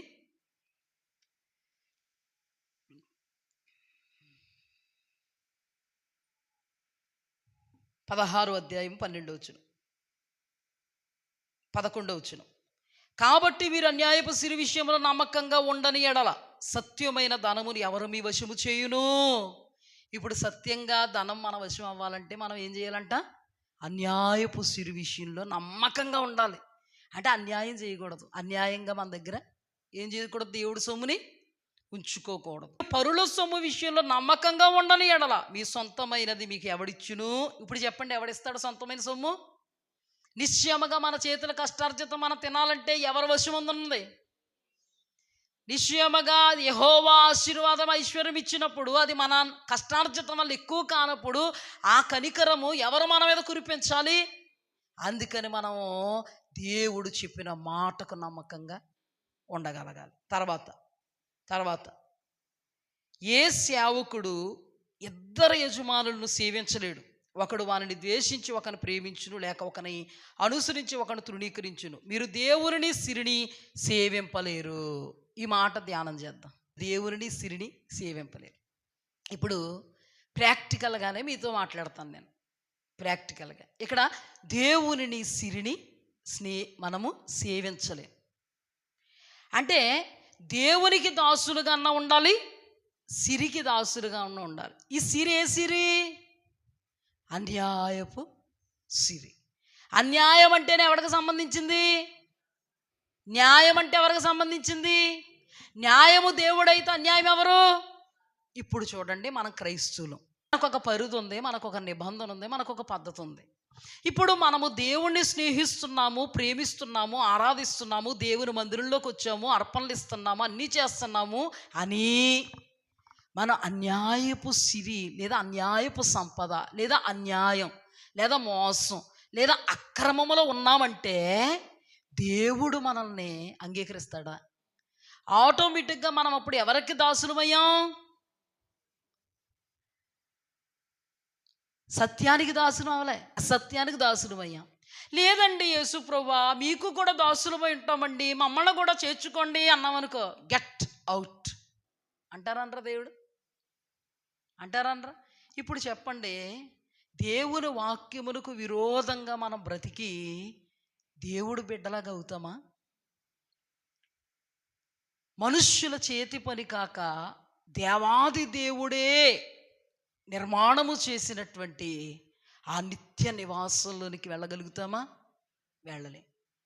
ఇక్కడ టోటల్గా మనము దేవునికి మాత్రమే దాసులుగా ఉండాలి. వీళ్ళ దేవునికి దాసులుగా లేరు. ఎవరో పరిసయ్యులు, శాస్త్రులు. కానీ వాళ్ళు ఎవరో దేవునికి మేము దాసులు అని అనుకుంటున్నారు, కానీ వాళ్ళు సిరికి దాసులుగా ఉన్నారు. వాళ్ళలో అన్యాయం ఉంది, అక్రమం ఉంది, మోసం ఉంది, కపటం ఉంది, కుయుక్తి ఉంది. అవునా? కానీ ఎంత యుక్తిపరులండి వాళ్ళు, చాలా యుక్తిపరులు. కానీ దేవుని దృష్టికి అసహ్యం కలిగినటువంటి మనుషులు. ఎగ్జాక్ట్గా వాళ్ళ అనుభవాలు ఎలా ఉన్నాయి?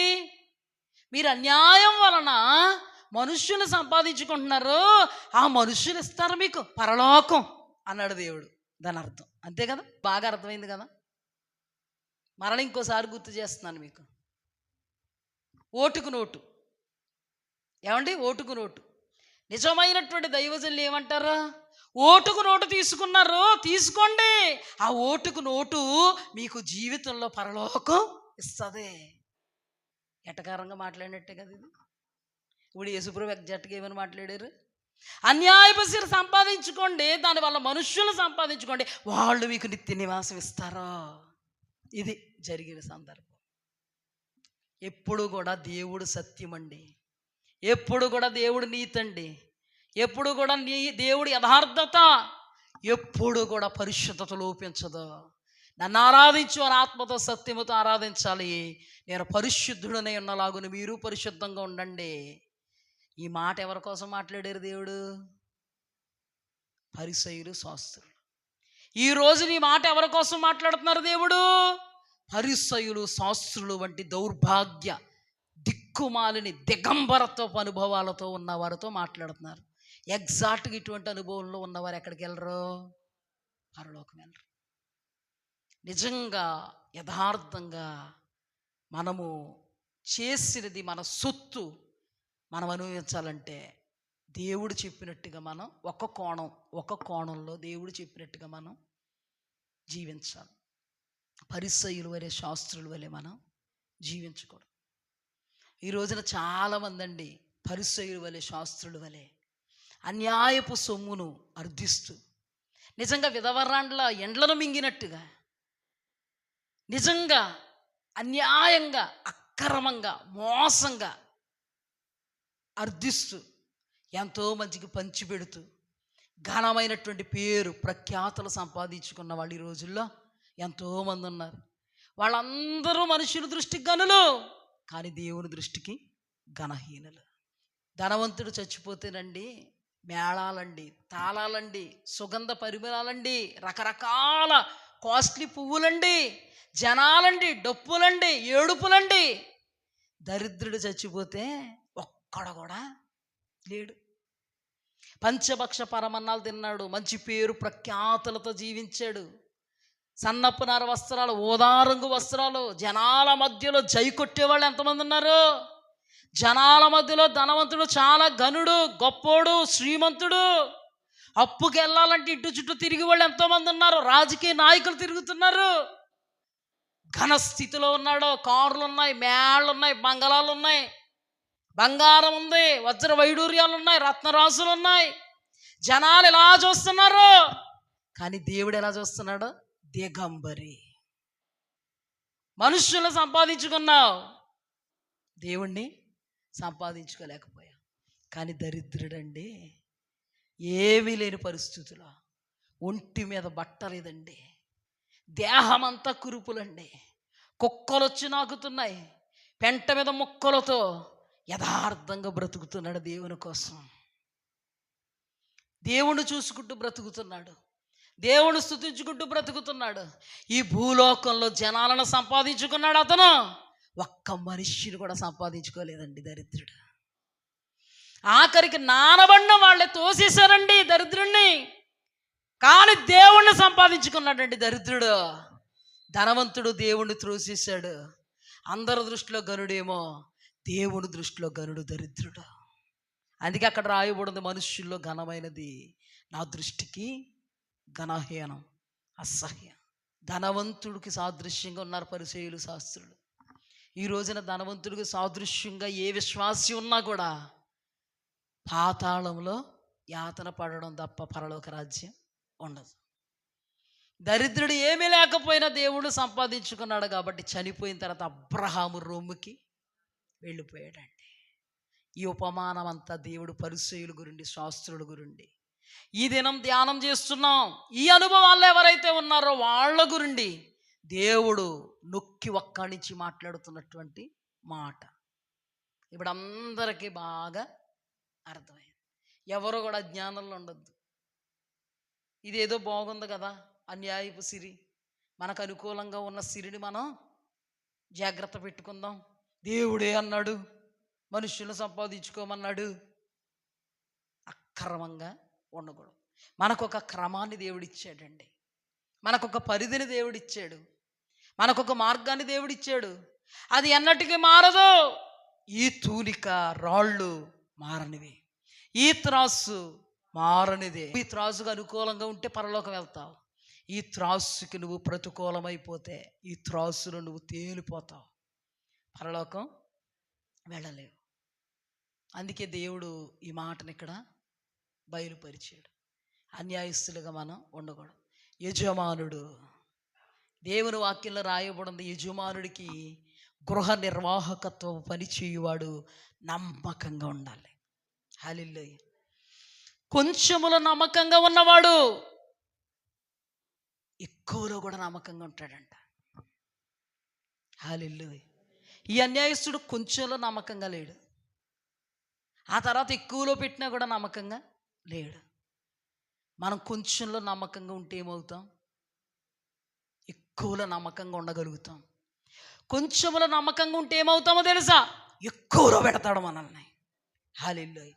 దావీదు తన తండ్రి అప్పగించినటువంటి ఆ చిన్న మందలో దేవుని బిడ్డగా, అన్యాయస్తుడిగా కాదండి, న్యాయవంతుడిగా, సత్యవంతుడిగా నమ్మకంగా మందను వేపుకున్నాడండి.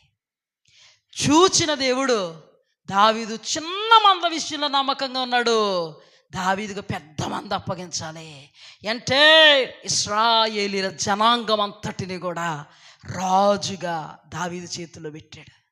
ఇక్కడ నమ్మకంగా ఉన్నాడు కాబట్టి సింహాసనం ఎక్కిన తర్వాత కూడా నమ్మకస్తుడై కడ వరకు నమ్మకంగా యుద్ధాలు జరిగించాడు, అద్భుతంగా పోషించగలిగాడు. ఎవరు పెట్టారండి? దేవుడు పెట్టాడు. ఈ రోజు నువ్వు కొంచెంలో నమ్మకంగా ఉండు, పరుల విషయంలో నమ్మకంగా ఉండు, దేవుని విషయంలో నమ్మకంగా ఉండు, వాక్య విషయంలో నమ్మకంగా ఉండు. నీవు కొంచెములో నమ్మకంగా ఉన్నావే, అత్యధికమైన వాటి మీద నియమిస్తాడు నిన్న. హల్లెలూయా. దేవునికి మహిమ కలుగునుగాక. నీ శరీర సంబంధమైన విషయాల్లో నీవు అభివృద్ధిని చూడగలుగుతావు. ఆత్మ సంబంధమైనటువంటి కృపా వరాల విషయంలో, ఈవుల విషయంలో, తలాంతుల విషయంలో అభివృద్ధిని చూడగలుగుతావు. అనేకులు నిన్ను ఎలా చూస్తున్నారేమో, నీవు దేవుని ఎదుట నమ్మకంగా ఉంటే నిన్ను అలా చూడగలిగేలాగా దేవుడు నిలబెడతాడు. హల్లెలూయా. యోసేపు పొతీఫర్ ఇంట్లో ఉన్నప్పుడు కూడా అపనమ్మస్తుడిగా లేడు. మా వాళ్ళు కాదు, మా ప్రజలు కాదు, వీళ్ళు ఏదో అన్యజనులు, అపనమ్మకంగా ఉంటే ఏం పోయింది?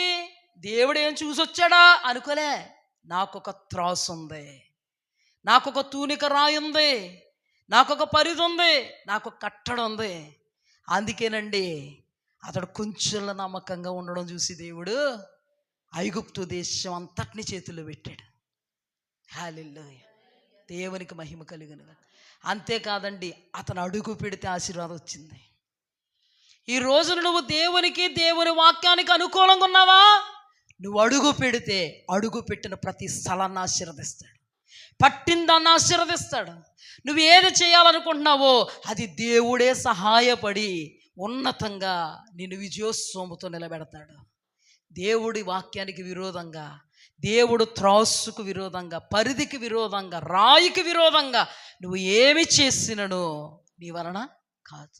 అర్థమవుతుందా? కొంచెములో నమ్మకంగా ఉండండి, ఎక్కువ వాటి మీద దేవుడు నియమిస్తాడు. ఎందుకు ఎక్కువ వాటి మీద నియమిస్తాడు తెలుసా? కొంచెములో ఉన్నవాడు ఎక్కువలో కూడా నమ్మకంగా ఉంటాడు అని ఆయనకు తెలుసు. దేవునికి మహిమ కలుగును. మాటను ఇక్కడ రాయించాడు. పరిసయ్యులు, శాస్త్రులు నమ్మకంగా లేరండి యజమానుడికి. వాక్యం చెప్పాల్సి వస్తే జ్ఞానం అనే తాళపు చెవెత్తుకుపోయి వాక్యం అలాగేలా చెప్పట్లే. ఏమంటే ఈ రోజుల్లో కూడా వాక్యం, జ్ఞానం అనే తాళపు చెవెత్తుకుపోయి వాక్యము తెగ చెప్తున్నారు. వాక్యం చెప్పేవాళ్ళు కనబడుతున్నారు కానీ వాక్యానుసారంగా నిలబడేవాళ్ళు కనబడట్లేదు. అందుకే పౌలయ్య గారు ఏమన్నారు? ప్రకటిస్తున్నాను, నేను ప్రకటిస్తున్నటువంటి నేను భ్రష్టుని కాకుండానట్లుగా నన్ను అణగగొట్టుకుని వశపరుచుకోవాలి.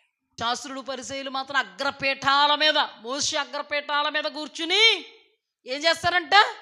బోధిస్తారంట. ఏం లేదు, నీకు బోధ ఉంది కానీ బోధలో నిలబడడం లేదు. నువ్వు చెప్పేవాడిగే కానీ ఉన్నావు కానీ చేసేవాడిగా లేవు. కానీ పౌలు అంటాడు, నేను చెప్పుతున్నాను కానీ చెప్పినది చేసేవాడిగా ఉండాలని నా శరీరాన్ని అడుచుకుంటున్నాను. వీళ్ళ శరీరాన్ని అడుచుకోవట్లే. ఇటువంటి అనుభవాల్లో ఉంటే మనం పరలోక రాజ్యం ప్రవేశించాం. మనం ఎప్పుడు కూడా దేవుని వాక్యం విషయంలో నమ్మకంగా, ఎవరన్నా చూస్తే ఓలాగా చూడకపోతే ఓలాగా కాదు, పరిచర్య మొదలుకొని ఏదైనా పాస్టర్ గారు ఉంటే ఒక మాట, పాస్టర్ గారు లేకపోతే ఓ మాట కాదు, ముందో మాట వెనకో మాట కాదు.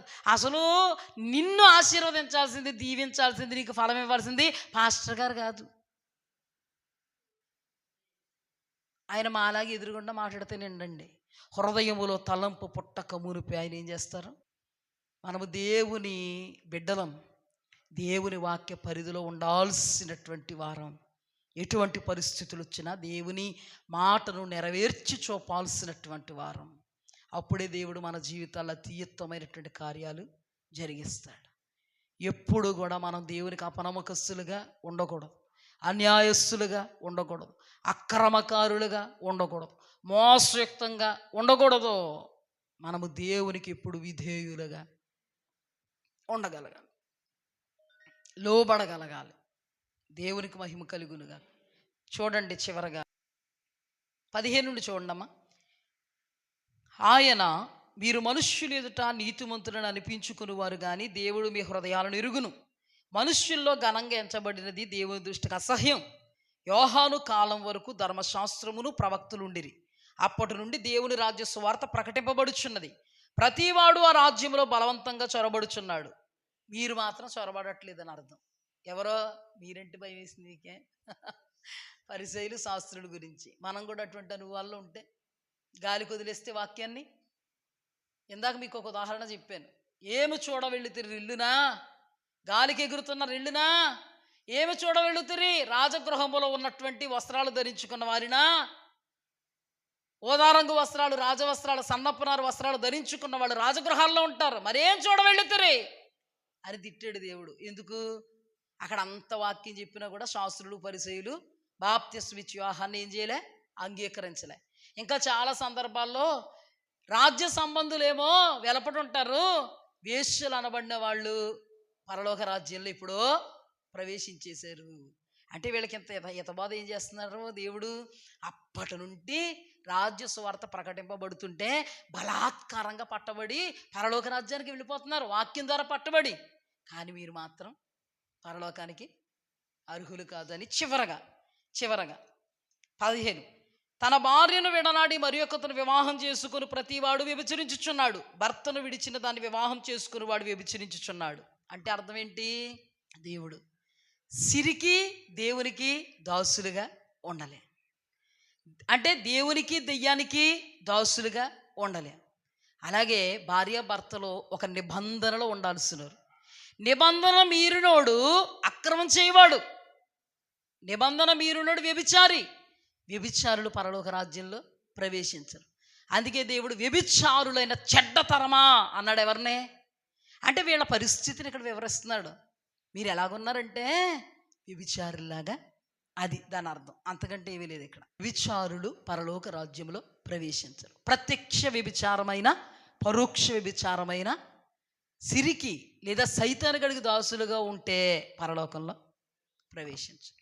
చూడండి, దేవుని యొక్క మహాకనికరాన్ని బట్టి ప్రభువు ప్రతి విషయాన్ని కూడా క్షుణ్ణంగా నోట్సులు ప్రిపేర్ చేసుకుని, మొఖాలు చూసుకుని ఎవరి కోసం ఏది చెప్పాలా అనే బాపతలు కాదు. మేము ప్రభువు ఎవరితో మాట్లాడుతున్నారు? మనతో మాట్లాడుతున్నారు. ప్రభువు హృదయ రహస్యాలను ఎరిగినవాడు, తొంగి చూస్తాడు. ఎవరితో ఎలా మాట్లాడాలో, ఏ మాట ఎవరికి ఎలాగ అర్థమయ్యేలాగా చెయ్యాలో దేవునికి తెలుసు. కాబట్టి ఈ రోజున సుస్పష్టంగా మనం ఇటువంటి అనుభవాల్లో ఉంటే నిత్య నివాసమును మనము దక్కించుకోలేం. నిన్నటి దినాన మాట్లాడుకున్నాం. మనుష్యుల చేతి పని గాక దేవుని చేత ఏర్పాటు చేయబడిన శిథిలము కానటువంటి ఆ గుడారము కొరకు మనం ఈ లోకములో ఎలాగ నిరీక్షణతో జీవించగలగాలి. ఏంటి నిరీక్షణ? మనకి వాక్యమే నిరీక్షణ. వాక్యం మన దగ్గరికి వస్తున్నప్పుడు వాక్యానుసారంగా బ్రతికితేనే పరలోకం వెళతాము అనేటువంటి నిరీక్షణ మనకి కలగాలి. దేవునికి మహిమ కలిగినగా. అందుకని మనం ఈ సందర్భాల్లో నుండి మనుష్యులు ఎదుట గొప్పోళ్ళు, మంచోళ్ళు, దేవుని ఎదుట ఎలా ఉన్నా పర్లేదు అని అనుకోకూడదు. ఎవడొక్క మాట చెప్పి ముగిస్తాను, సందర్భం వచ్చింది కాబట్టి. నిజంగా చెప్పాలంటే చాలామంది దేవుడి దగ్గర ఎలాగున్నా పర్లేదు కానీ మనుష్యుల దగ్గర చాలా మంచిగా ఉండాలనుకుంటాం. చాలామంది సపోజ్ వదిలొచ్చింది, ఏ టీ పొడో ఇమ్మంది, ఎదురుకుండా తిట్టవు, లోపల తిట్టేసుకుంటావు, వచ్చేసింది ఇది, చెప్పామో లేదో కానీ వచ్చేసింది అని నవ్వుతో ఇచ్చేసి పంపేశావు. ఆ మనిషి దగ్గర నువ్వు చెడు అయిపోకూడదని లోపల తిట్టుకుని, లోపల అసహించుకుని, మంచి మృదువైన ముఖం పెట్టుకుని, కళ్ళల్లో కళ నింపేసుకుని, పెదవుల్లో చిరుడు నింపేసుకుని, నవ్వుతో ఏం చేసావు? పంపేశావు.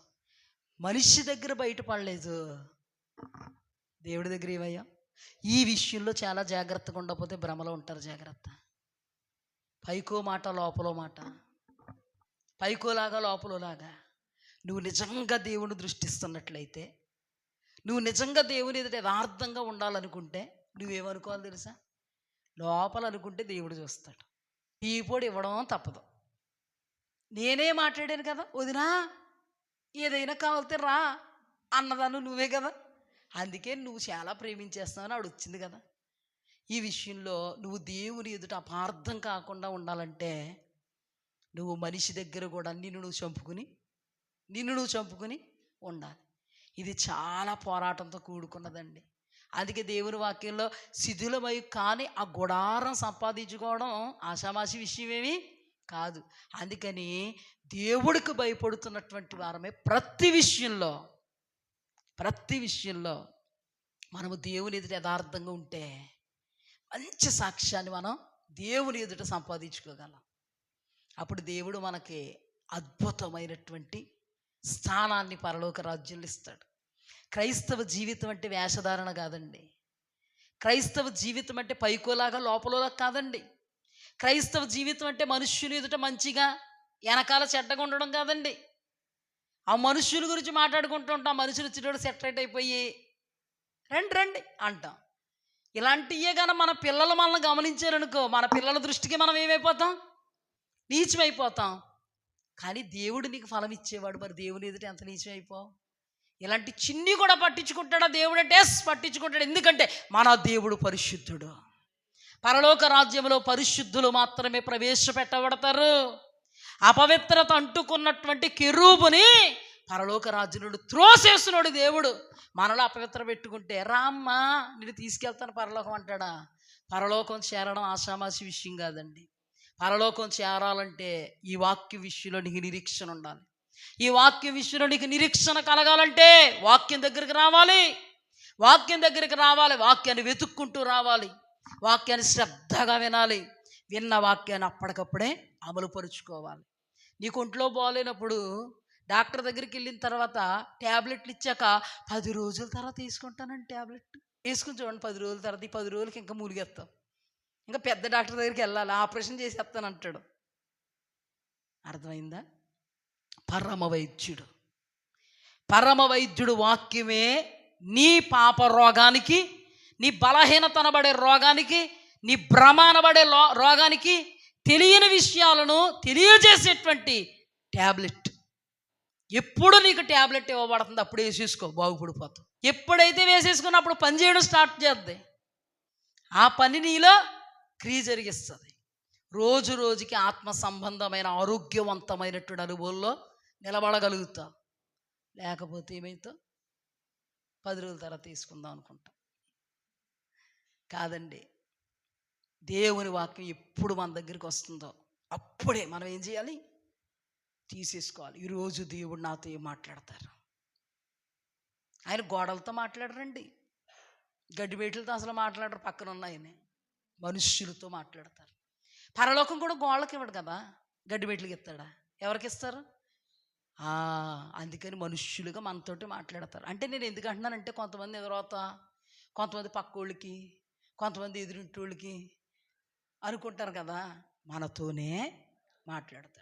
దేవుని మనతో సుస్పష్టంగా ముఖాముఖిగా మాట్లాడుతూ ఉన్నప్పుడు నువ్వు ఆ మాటను రిసీవ్ చేసుకోలేదంటే దాని అర్థం ఏంటంటే దేవుణ్ణి ప్రక్కన పెట్టినట్టు, చిన్నతనంగా చూసినట్టు, కేర్లెస్గా ఉన్నట్టు. కుమారుడు ముద్దు పెట్టుకునుడి, లేకపోతే కుమారుడికి ఏమొస్తుంది? కోపం వస్తుంది. త్రోవ తప్పి నశించిపోతారు. నరకానికి వెళ్ళిపోతారు. అందుకే దేవుడు ప్రేమతో మనతో మాట్లాడుతున్నాడు. ప్రేమ కలిగినటువంటి మాటలు మనం తీసుకుంటే మనం బాగుపడతాం. ఆ ప్రేమ మాటలే ఏమైపోతాయి? తోటలైపోతాయి, తర్వాత గుచ్చుకుంటాయి అన్నమాట. మన జీవితంలో ఎన్నటెన్నటికి దేవుడు మనకు బోధించిన బోధలు ఉందుముగాక. తెలియనటువంటి విషయాలను ప్రభు మనకు తెలియపరుస్తూ ఉన్నప్పుడు ఆయన మహాకృపను కొనియాడుదుముగాక. దేవదేవుని యొక్క సన్నిధిలో ఉన్నటువంటి వాక్యము చేత నిరీక్షణ ఆధారము కలిగినటువంటి ఆ వాక్యముతో మన నిత్యత్వములో చోటు చేసుకుందుముగాక. ఈ లోకములో ఏ మనుష్యుడు మనకు పరలోకం ఇవ్వడు, ఏ ధనము మనకు పరలోకం ఇవ్వదు, ఏ బలము మనకు పరలోకం ఇవ్వదు, ఏ బలగము మనకు పరలోకం ఇవ్వదు. దేవుని మాటే మనల్ని పరలోక రాజ్యానికి చేరుస్తుంది. కనుక ఆ దేవుని మాట చేత మనం ఉదక స్నానము చేయబడుతూ మహిమ కలిగిన అనుభవాల్లో నిలబడుదుముగాక. ఇటు కృపలో దేవుడు మనందరినీ నడిపించునుగాక. ఆమేన్.